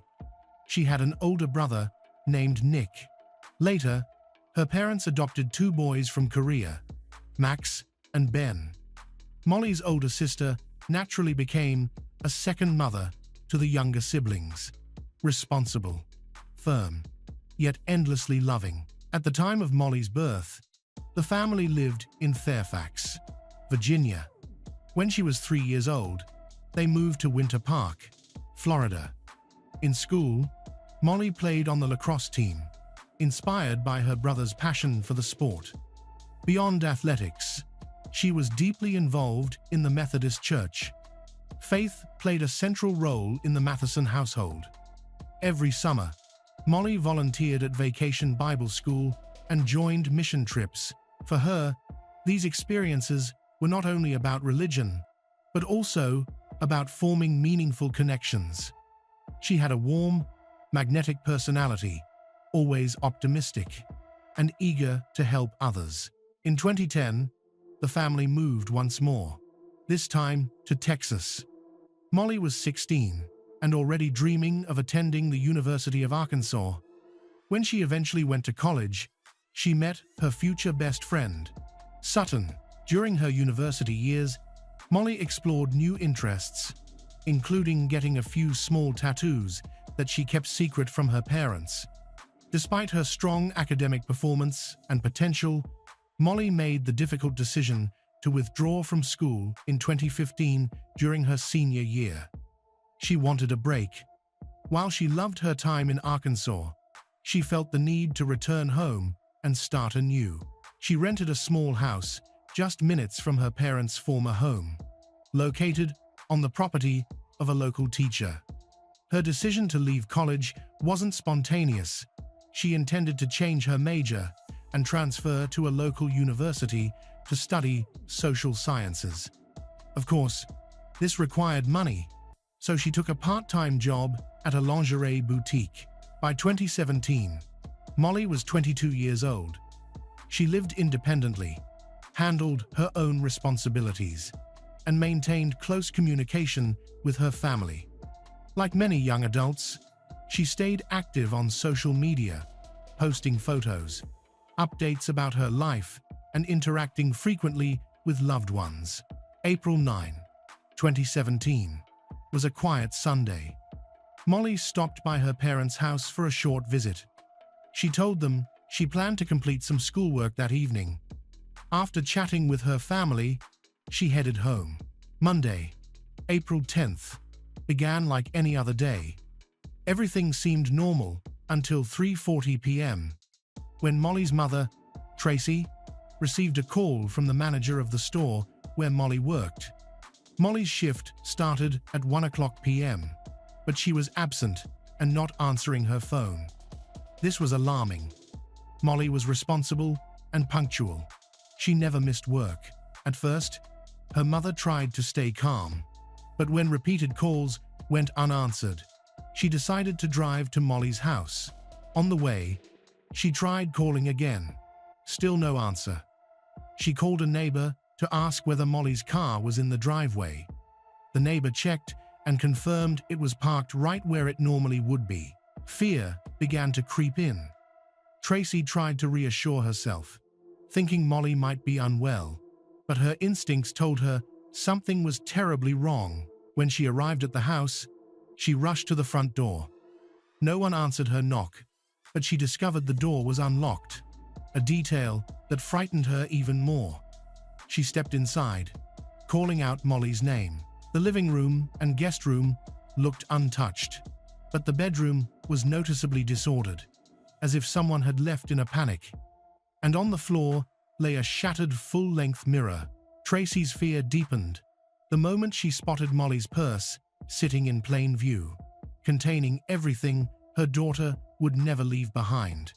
Her wallet, documents, car keys, cash, and cell phone. Molly simply did not go anywhere without these essentials. That was the moment Tracy's worry shifted into full-blown panic. When she stepped into the bathroom, her world collapsed. Molly was lying on the floor of the shower stall, still dressed in a wet t-shirt. her hair damp and clinging to her face. She wasn't moving. She wasn't responding. Tracy immediately dialed 911. The dispatcher instructed her to administer first aid. But as Tracy pulled her daughter out of the shower, she felt how unnaturally cold Molly's body was. By the time paramedics arrived, Molly's father had also reached the house. After their examination, the medics confirmed the worst. Molly was gone.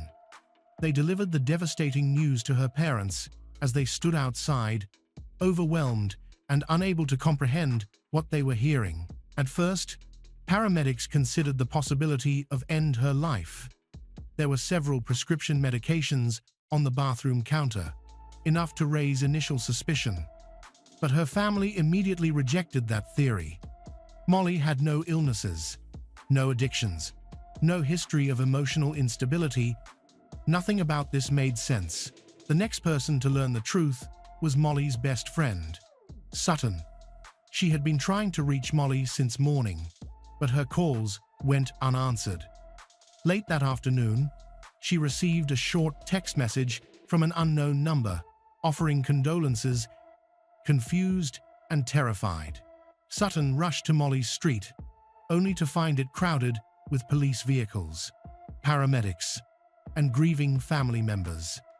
Neighbors knew Molly lived alone, and whispers quickly spread. Meanwhile, the police conducted a search of the house. Nothing seemed out of place. No forced entry. No broken windows. No signs of struggle. No blood. Electronics and valuables remained untouched. Aside from the unlocked door, which felt odd but not definitive, nothing suggested an attack. A forensic sweep turned up no foreign fingerprints and no damaged property. Everything appeared normal. Until detectives opened the washing machine. Inside was a heap of soaking wet laundry, clearly washed after Molly had died. The timing made no sense. More disturbing was the mixture of items. Molly's underwear, a pair of men's underwear she did not own, her shorts, and bedding that had been stripped selectively from her bed. Detectives immediately recognized what it meant. Someone had washed evidence. They also concluded that Molly had been placed in the shower and rinsed under running water to erase trace evidence, explaining her wet clothing and hair. When they examined her face more closely, they saw faint red petechiae around her eyes. Tiny burst blood vessels, classic signs of strangulation. With these findings, investigators formally declared the property a homicide scene. They sealed the guest house, posted an officer outside overnight, and waited for full forensic teams to arrive in the morning.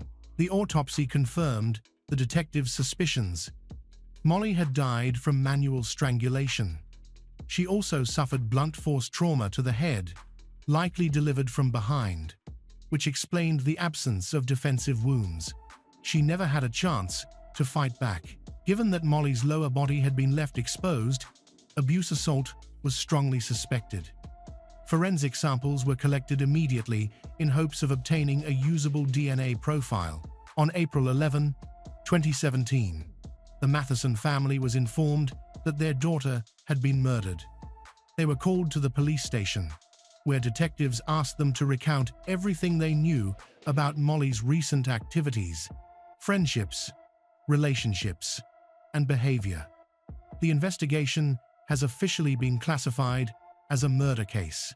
The news of Molly's death sent a shockwave through everyone who knew her. Within hours, her friends gathered online, creating a private social media group dedicated to discussing what might have happened. They weren't just exchanging theories. They compiled a detailed list of every friend, acquaintance, classmate, and co-worker Molly had interacted with in recent months. Within just a couple of days, while detectives were still checking basic leads, her friends gave police their first solid name: David Walton. He was someone Molly had been seeing casually for the past few months. They had known each other since school and had recently reconnected. Their first in-person meeting had taken place only a few days before her death. When detectives questioned David, he admitted he knew Molly but insisted they were just friends. He claimed they hadn't planned to pursue a relationship and were casually talking. He acknowledged they had been intimate once, but said it meant nothing. David confirmed he spent April 9th with her, but denied any role in her assault or murder. According to him, they ran into each other by chance that morning at a grocery store, played a few rounds of pool, and then parted ways. David also suggested another person detectives should consider. According to him, Molly had mentioned a man from Arkansas, Ryan, someone she knew from college, who, David believed, had unresolved romantic feelings for her. When detectives contacted Ryan by phone and asked him to come in, the conversation started smoothly until they informed him of Molly's death. His tone shifted instantly. He tried to sound calm, almost detached. Ryan finally agreed to speak with investigators, but only by phone. He admitted he and Molly had talked occasionally, but insisted their relationship meant nothing. He confirmed he had spoken with her on the morning of her death, but denied seeing her recently. To confirm any of these stories, detectives needed Molly's phone. It was soon located under a mattress at the house she rented. Her family found this deeply troubling. She might have sensed danger and tucked the phone away so she could secretly call for help. But she never got the chance. Once investigators accessed the device, the picture became clearer. On the night of April 9th, Molly had been texting with someone whose number wasn't saved in her contacts. Despite that, the tone made it obvious she knew him well. She even invited him to her home. They discussed the timing, agreeing he would arrive sometime between 10:30 a.m. and 11 o'clock p.m. At 11:37 p.m., Molly was still alive. She replied to a friend on social media, making plans to meet later that week. Then, at 12:59 a.m., she received a text message from an unknown number. Molly never opened it. Based on the digital timeline, detectives concluded Molly likely died sometime between 11:37 p.m. and 12:59 a.m. Now it was time to dig deeper. When investigators traced the unknown number from Molly's phone, they quickly confirmed that it belonged neither to Ryan nor to David. GPS checks also showed that neither was connected. Their phones were not near Molly's house on the night she was murdered. Running the mystery number through law enforcement databases produced a new name: 23-year-old Reginald Kimbrough. Up to that point, his name hadn't surfaced once. But Molly's friends immediately recognized him. Reginald was someone Molly had met on Tinder during her college years in Arkansas. He had graduated from Plain High School in 2011 and enlisted in the military. He claimed to have attended university, but investigators later confirmed that was untrue. Reginald simply spent a great deal of time on campus because he had close friends there, including his former high school classmate, as well as several girlfriends.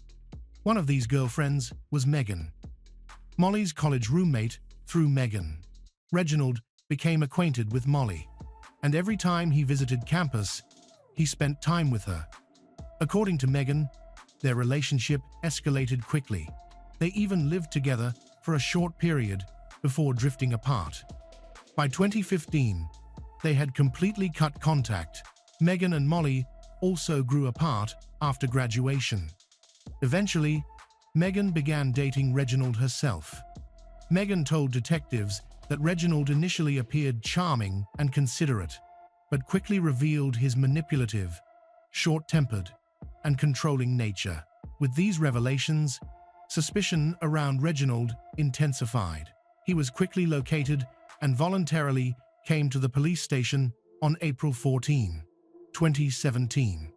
During the interview, Reginald admitted he and Molly had been involved for a time. He said their relationship ended permanently after several arguments. According to him, He and Molly had recently resumed texting, which led to a meetup on April 9th. He claimed he arrived around 10:30 p.m. They talked, watched TV, had a drink, and caught up on each other's lives. He said he kissed her. She declined intimacy, so he left around 12:30 a.m. Throughout the interview, he appeared unconcerned and even emotionally detached, saying he was shocked to hear she had died. But the timeline was troubling. Molly died shortly after he claimed to have left. Reginald cooperated at first, voluntarily giving detectives his DNA and his cell phone for examination. However, CCTV footage soon exposed a crucial lie. Cameras showed Reginald leaving Molly's home at about 2 a.m., not 12:30 a.m., as he claimed. When confronted about this discrepancy, Reginald became irritable, insisting that a difference of a few minutes was insignificant. The tone in the room shifted instantly. Reginald became defensive, refused a polygraph test, and stopped answering questions. Detectives left him alone in the interrogation room to observe his behavior, but he did nothing revealing. After his phone was returned, he walked out. At that point, there was still no physical evidence tying him to the crime, but now he was their leading suspect. Next, investigators turned to DNA comparison. They would test Reginald's profile against the biological material recovered from Molly's body. Meanwhile, a deeper background check revealed an alarming incident from 2014 involving a young woman named Katie Coates. Detectives contacted her immediately. Katie reported that she had met Reginald on a beach. At first, he behaved like a perfect gentleman, until he suddenly turned violent. She said he abused her, choked her, nearly killing her. She survived and reported the assault to police. Reginald was arrested, but he claimed the encounter was consensual and that Katie was simply trying to avoid feeling guilty for cheating on her boyfriend. Because it lacked clear corroboration, the case quietly faded, and no charges were filed. To detectives, this history painted a chilling pattern, one that made Reginald look more dangerous. It later emerged that this was not the first violent incident involving Reginald. His earliest known assault dated back to 2012 in his hometown of Plain, Texas. The victim, Melissa Winton, was a high school senior at the time. She had met Reginald by chance, and they exchanged numbers almost immediately. Shortly afterward, he invited her over, but instead of letting her in through the door, he insisted she climb through his window. Melissa agreed, unaware of the danger, and soon became the victim of his attack. During the investigation, Reginald agreed to a polygraph test and then pressured Melissa into dropping the charges. No prosecution followed. Although neither case resulted in convictions, the women's accounts were disturbingly similar, and their stories echoed the circumstances surrounding Molly's death. With only circumstantial evidence against Reginald so far, investigators returned to one overlooked detail: the washing machine. When officers first entered Molly's home, the wash cycle had just finished. Detectives began analyzing the time window, hoping to determine exactly when it had been running. Molly's rental home had been fitted with a smart meter, a device that recorded electricity consumption in 15-minute intervals. When detectives pulled the data, they noticed a dramatic spike at 1:45 a.m. Testing an identical model washing machine confirmed their belief. The wash cycle had been running at the exact time. Reginald was still inside the home. It was a significant, incriminating clue. But even with this new evidence, it was still not enough to make an arrest. And detectives feared time was running out, that Reginald might strike again. They were right.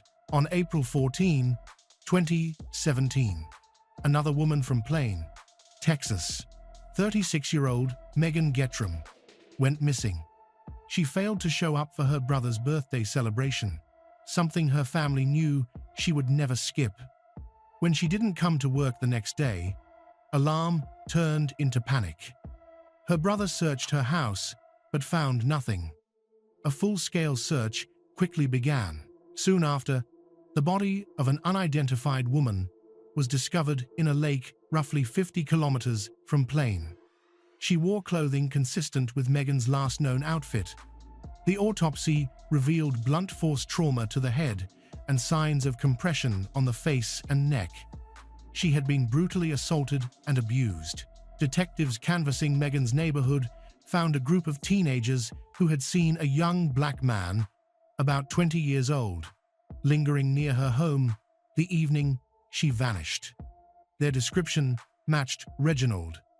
Witnesses also reported seeing a blue Buick circling the area repeatedly, the same model as Reginald's car. Investigators working on Megan's case contacted the team investigating Molly's murder. Once they compared notes, the connection became unmistakable. Reginald Kimbrough was now the prime suspect in 2 homicides. A warrant for his arrest was issued on April 26, 2017. He was found at his father's home in Plain and taken into custody under a $500,000 bond. When forensic testing was completed, the results were definitive. Reginald's DNA was found on both Megan and Molly. In June 2017, he was also formally charged in the assault of Katie Coates. And then, more reports surfaced. Additional women came forward, revealing they too had been assaulted by Reginald. Since 2014, there had been at least 5 such cases. Detectives were certain that the true number of victims was even higher. Many attacks had likely never been reported. By early 2018, Reginald faced 2 capital murder charges, along with dozens of lesser counts. The surviving victims are ready to testify against him. In the year after losing their daughter, Molly's family turned their grief into action. They launched several initiatives supporting survivors of abuse violence, including 3 community programs dedicated to helping women rebuild their lives. They also discussed creating a university scholarship for students affected by abuse. 2 years after Molly's death, her mother, Tracy, approached Texas lawmakers with a crucial question: how can we prevent this from happening again?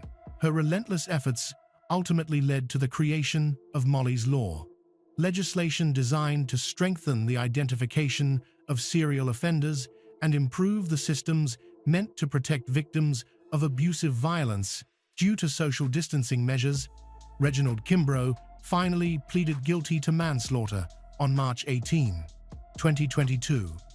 This allowed him to avoid capital punishment. Instead, he received multiple life sentences without parole. Detectives still believe he has many more victims. Molly's Law is now fully active.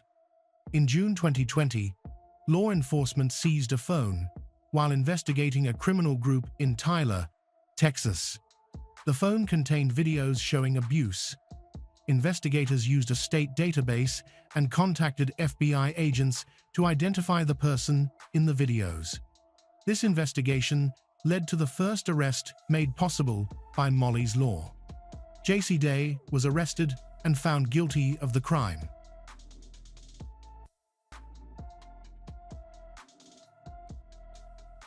It's difficult to distinguish good from evil at a young age. Unfortunately, there will always be people who exploit that confusion for their own benefit, without caring about the devastation they leave behind. In the quiet town of Monongahela, Pennsylvania, where trust was as common as the morning breeze, the innocence of a 14-year-old girl becomes the perfect target for a predator-lurking predator. Her story would unravel over a decade of captivity, manipulation, and unimaginable cruelty, a chilling reminder that evil often wears the mask of kindness.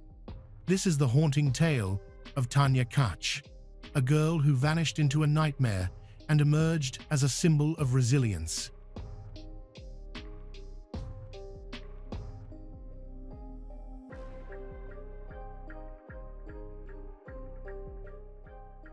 Tanya Nicole Kach was born on October 14, 1981, in the small town of Monongahela, Pennsylvania. Her parents had been together since high school and eventually married. Her father worked as a butcher, while her mother held various fast food jobs. The town, home to roughly 5,000 residents, was quiet and modest, far removed from any major city. Despite their humble lifestyle, the family was active in community events. At one such gathering, when Tanya was just 4 years old, a stranger attempted to lure her into his pickup truck under the pretense of showing her kittens. Fortunately, her father noticed immediately and stopped the abduction. By the time Tanya turned 12, major changes began to shake her family. In earlier years, Tanya and her parents had spent vacations traveling across states. Florida was their favorite.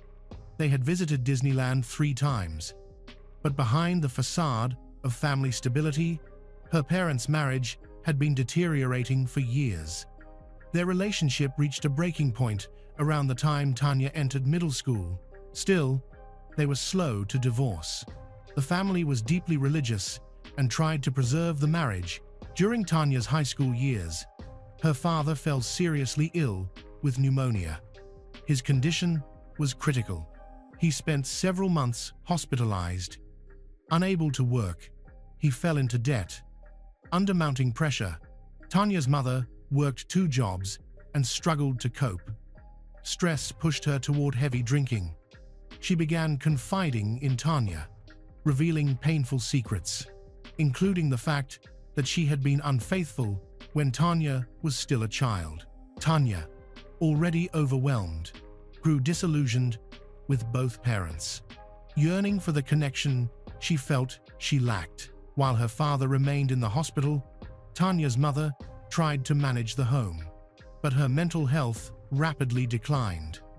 At first, she complained about clothes mysteriously disappearing from the laundry.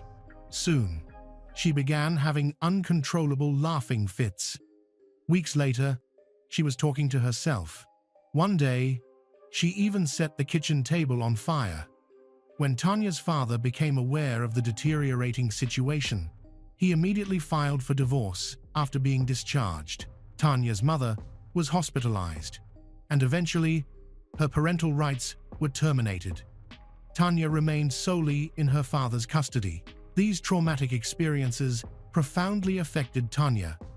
Once obedient, she began smoking, running away from home, and rebelling against her father. Around this time, her father met a woman named Joanne through a newspaper dating service. Their relationship quickly deepened. Over the following year, he worked tirelessly to pay off medical debts and stabilize their lives. In 1995, he told Tanya they would be moving to a neighboring city, McKeesport. The decision devastated Tanya. Her entire world, school, friends, familiarity, was rooted in Monongahela. But she had no say in the matter. The move brought immediate tension. Tanya and her father moved into Joanne's home, where Joanne lived with her 7-year-old son from a previous marriage. Joanne made little effort to welcome Tanya and openly displayed hostility. Tanya's father often sided with Joanne, enforcing stricter rules on his daughter. At one point, the couple even removed the door from Tanya's bedroom, claiming her behavior left them no choice. In her new city, Tanya attended a different school, where she struggled from the very beginning.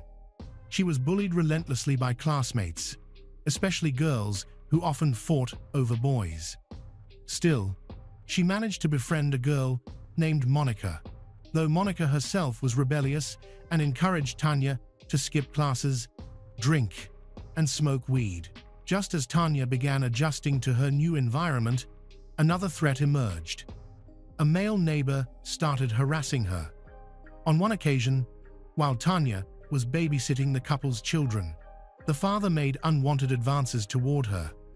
Terrified, she confided in Monica, But when she told her father and Joanne, they dismissed her accusations entirely, insisting she was imagining things. Tanya felt more isolated than ever. During this difficult period, Tanya met Thomas Hose, a 38-year-old security guard at the school she attended. Thomas, born in 1957, grew up in McKeesport and once dreamed of becoming a police officer, a dream shattered when he did not complete high school. He continued living with his parents. After giving up on law enforcement, he enrolled in cosmetology school, believing it would be an easy way to meet women. His plan worked. He met his future wife in the salon. Their son, Justin, was born in 1983, but tension quickly built in the marriage, eventually ending in divorce. Struggling to find steady work, Thomas applied to a private security company and managed to land a job by forging educational records. In 1994, he became a security guard at the local high school, just 1 year before Tanya transferred there. Monica, Tanya's closest friend, immediately felt something off about Thomas. His presence unsettled her. She repeatedly warned Tanya to stay away from him. Tanya tried to follow that advice, but one afternoon, while walking through the hallway, she and Thomas crossed paths. He teased her jokingly, which opened the door to conversation. Tanya, hungry for stability and kindness, began opening up about her chaotic home life. Thomas presented himself as the only adult willing to listen. Their communication escalated quickly. They passed notes between classes, exchanged small jokes, gradually grew closer. Tanya began signing her notes with, "I love you," and Thomas pretended to return her affection. He slipped her pocket money, often for cigarettes, something her strict father refused to allow. Tanya calling him regularly, despite him more than twice her age. Sometimes, Thomas's mother answered the phone, but she never questioned who the teenage girl on the other end was. People later speculated that Thomas's parents were intimidated by him. He was known to threaten violence in the home around Tanya. However, Thomas played a very different role. He crafted the persona of a gentle, understanding adult who had struggled just like she had. Meanwhile, Tanya's home environment was collapsing. Her father and stepmother barely acknowledged her. Joanne's hostility was overwhelming, and her father increasingly ignored her existence. Tanya felt invisible, except to Thomas.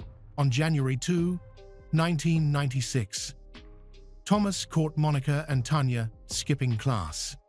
He sent Monica away, isolating Tanya, then kissed her for the first time. After that, they began meeting beneath a stairwell at school to kiss in secret. Tanya's emotional dependence on him deepened. She continued to vent about problems at home, and instead of guiding her away from crisis, as any responsible adult should have, Thomas did the opposite. He encouraged her to run away. He instructed her on bus routes, gave her money for tickets, and convinced her that life would be better anywhere but home. Tanya eventually acted on his manipulation and ran away to her mother's place. But her mother, still battling severe mental health issues, was unable to care for her. After a short time, the court ordered Tanya to return to her father's custody. Such escapes soon became routine for Tanya.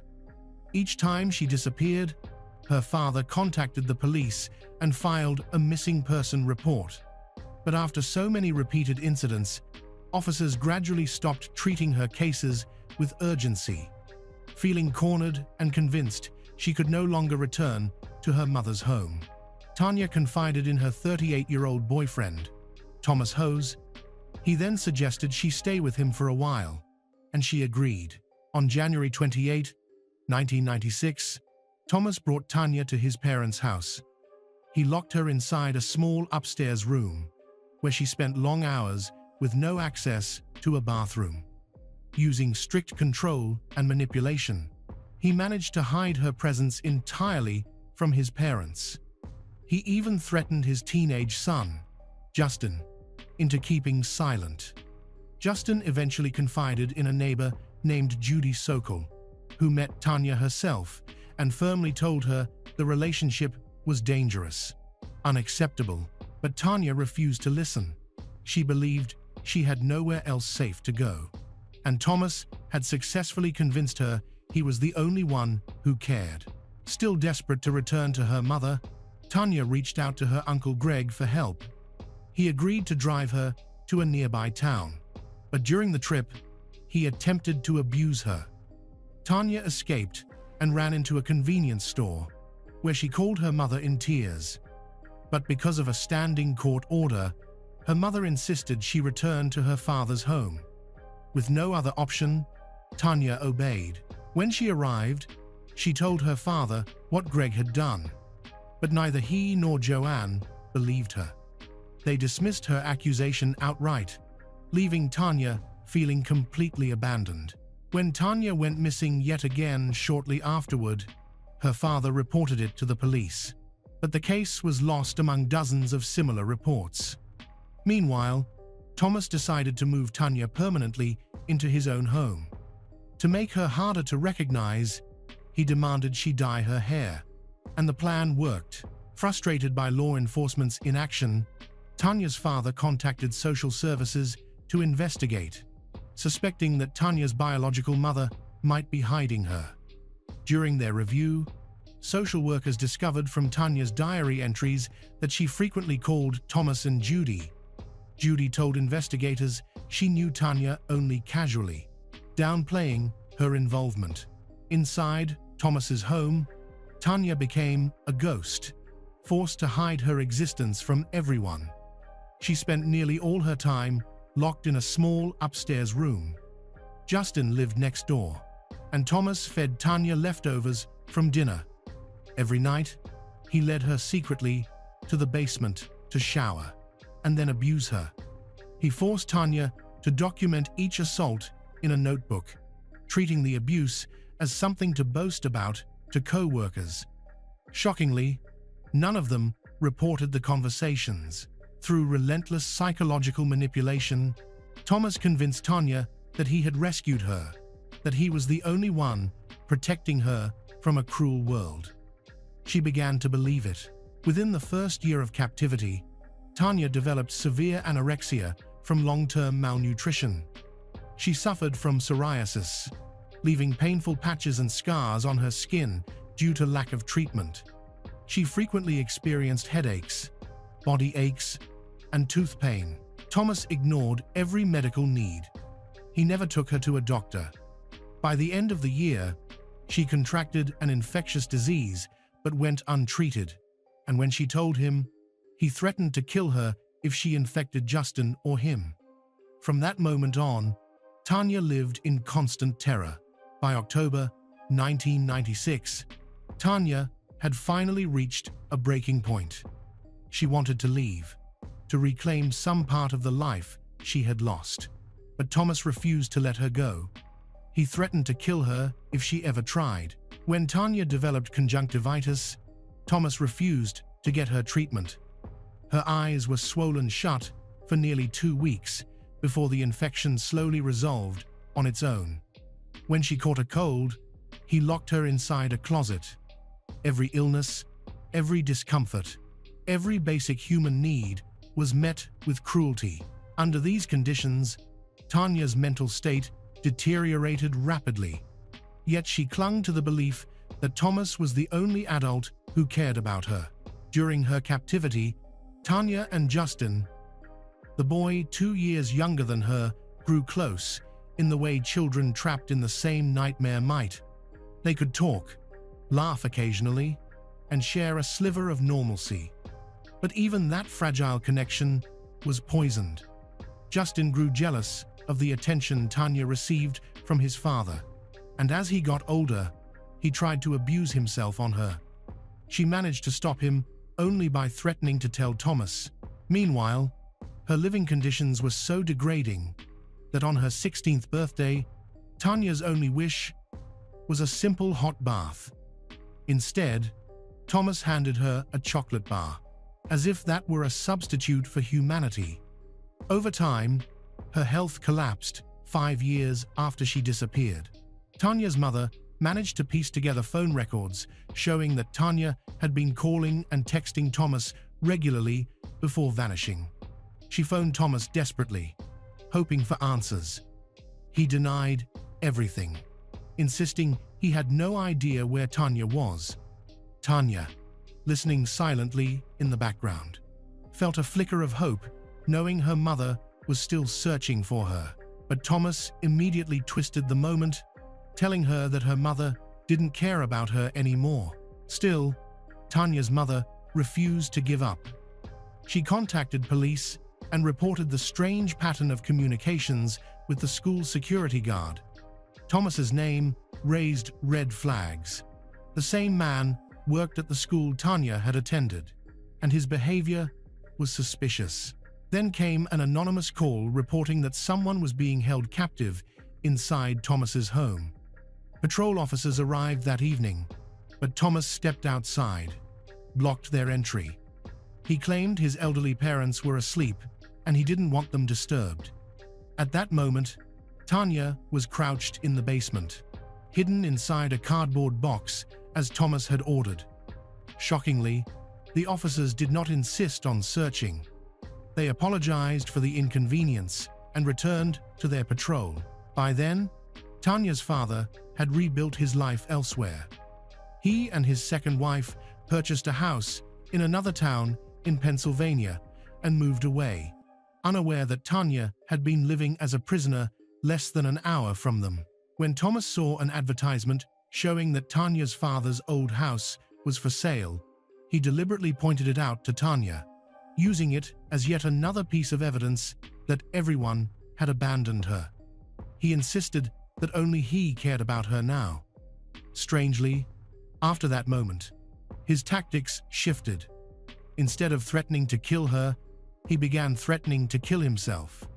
And, tragically, it worked. Tanya, emotionally manipulated and psychologically vulnerable, became terrified that any attempt to leave would result in his death. Around this time, Thomas began discussing 2 recent local murders with her. Both victims were teenage girls who had attended the same school as Tanya. The first was 16-year-old Anna Callahan, whose body was found along a riverbank in 1995. Her appearance bore a noticeable resemblance to Tanya's. Then, in June 1998, 14-year-old Kimberly Krim disappeared. She also resembled Tanya. Kimberly's badly decomposed body was later found in a cemetery near Thomas's home, with 2 young girls dead and no clear suspects. Rumors spread that a serial killer might be operating in the town. Because both bodies were badly decomposed, investigators could not determine the exact cause or time of death. By this point, Tanya's mental health had declined dramatically. She struggled to separate reality from the twisted narrative Thomas had forced her to believe. Still, she clung to small rays of hope. Thomas exploited even that. He began promising that they would move into their own apartment soon, a place where she could live more freely. But every time Tanya asked when they would move, he invented new excuses. In reality, he never intended to release her. He feared that anyone seeing her in public would immediately alert the police. In 1998, Judy, a neighbor, asked Thomas what had happened to Tanya. He insisted she had left long ago and that he had no idea where she was. The lie worked. In 2000, when she turned 18, Tanya stepped outside Thomas's house for the first time in 4 years. She pleaded with him for new clothes because she was still wearing the same outfit she had on the day she disappeared. So Thomas instructed her on bus routes and told her where to go. Even alone on the bus, Tanya felt no urge to run. She was terrified, conditioned to believe that escape would cause Thomas to kill himself. She returned willingly. Thomas then fabricated a new lie. He told her he had hired a lawyer and that their only hope was to get married and then move to another state. But he had no intention of doing any of this. He still lived off his parents' income and had no means of supporting an independent household. During Tanya's occasional walks around town, no one recognized her. Her appearance had changed dramatically, and people simply assumed the missing girl from years earlier had disappeared forever. By the fall of 2000, Tanya was allowed out of her room more frequently, usually at night when Thomas's parents were sleeping or away. During these moments of limited freedom, she would step onto the back porch and feed stray cats. Later, Thomas began giving her small amounts of money so she could go shopping occasionally. By late September, he allowed her to buy gifts for Justin's birthday. During one of these outings, Tanya visited a small shop owned by Joe Sparico, a kind man known for helping locals in need. Joe noticed how timid, withdrawn Tanya was, and over time, he gently tried to form a connection. Near the end of the year, Thomas's father became seriously ill, could no longer work. Medical expenses increased sharply, and the family soon faced financial strain. As a result, Thomas stopped giving Tanya money entirely. Despite her hopes, nothing improved in the following years. Thomas continued lying, insisting they were too poor to move, too poor to hire a lawyer, too poor to change anything. And the lies continued until 2004, 8 long years after Tanya vanished. By 2004, Tanya was 22. Thomas's son, Justin, now 20, had started working. Tanya increasingly complained about her living conditions and overwhelming loneliness. To maintain control, Thomas instructed her to adopt a new name, Nikki. Eventually, after Thomas's father was discharged from the hospital, he decided it was time for a formal introduction. Tanya was nervous. Despite having lived in that same house for 8 years, none of Thomas's parents knew she was there. The meeting was strangely uneventful. His parents shook her hand, exchanged polite greetings, and moved on as if nothing were unusual. But beneath that outward calm, things were shifting. By 2005, Tanya was allowed to move freely around the house. Thomas's mother began openly criticizing their relationship, believing the age difference was inappropriate. Observing the harmonious relationship between Joe and his wife, Janet Sparico, Tanya realized the seriousness of her own situation. Tanya, increasingly exposed to normal social interactions, began to recognize just how abnormal her relationship with Thomas truly was. As tensions built, he would send Tanya out of the house whenever arguments erupted. She often walked to Joe's store, her only safe haven, and confided in him about the disagreements. Sensing Tanya's distress, Joe offered Tanya a part-time job so Tanya could become more independent. Tanya accepted, but when Joe asked for her ID, Tanya claimed she didn't know where it was. This deepened Joe's suspicion. As Tanya's world slowly expanded, she began forming new friendships and, for the first time in years, hearing perspectives from people outside Thomas's control. Gradually, she became certain that Thomas didn't love her. He owned her. He was her kidnapper, manipulator, and abuser. Eventually, Tanya confessed to Joe that her relationship with Thomas was not normal. Though she still kept her true identity hidden, she knew she had to escape, but emotionally, she wasn't ready.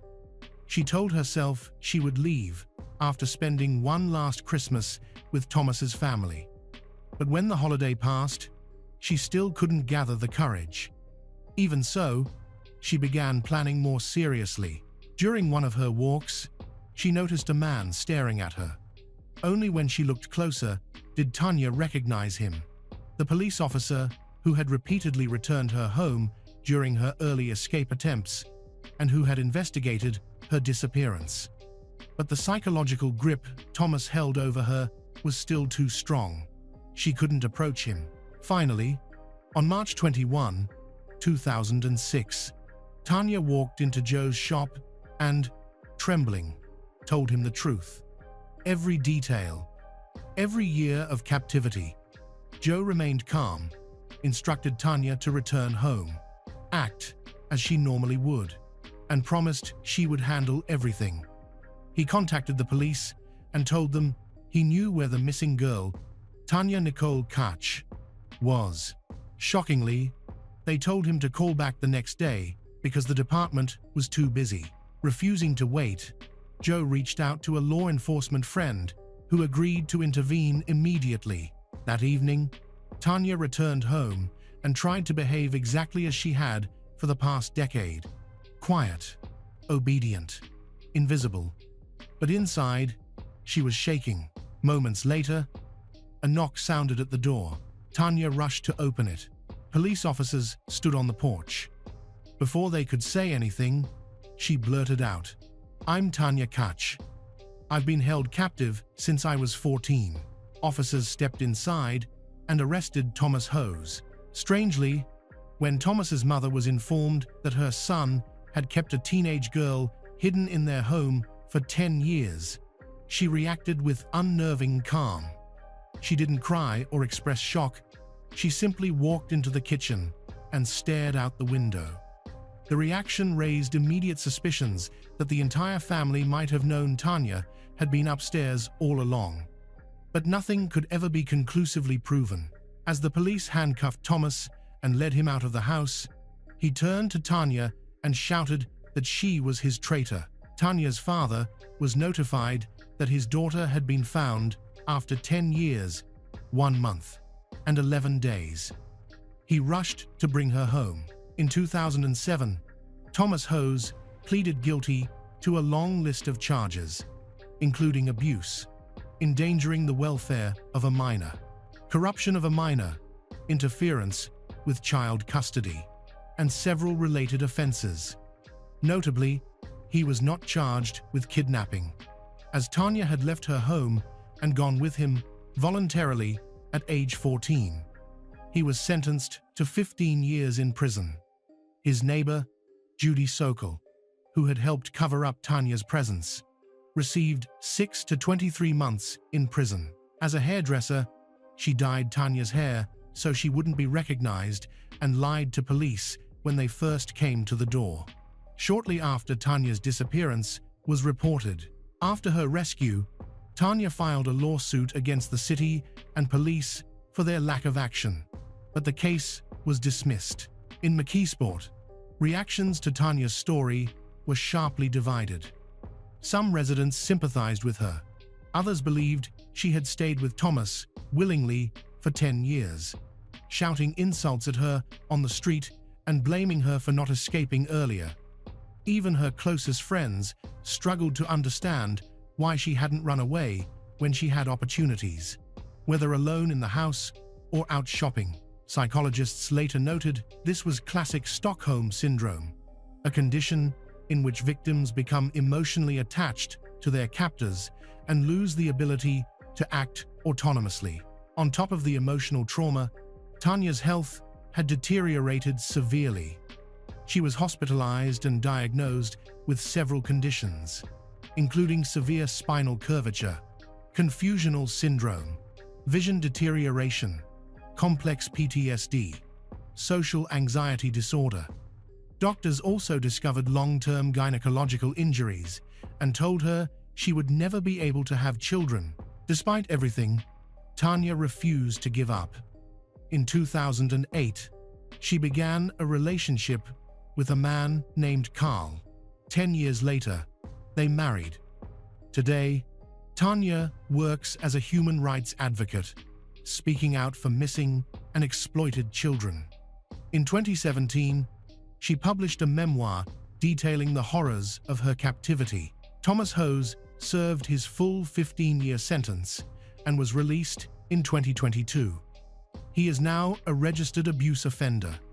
Disturbingly, he lives in the same city, indeed, in the same building, as the woman he imprisoned for a decade.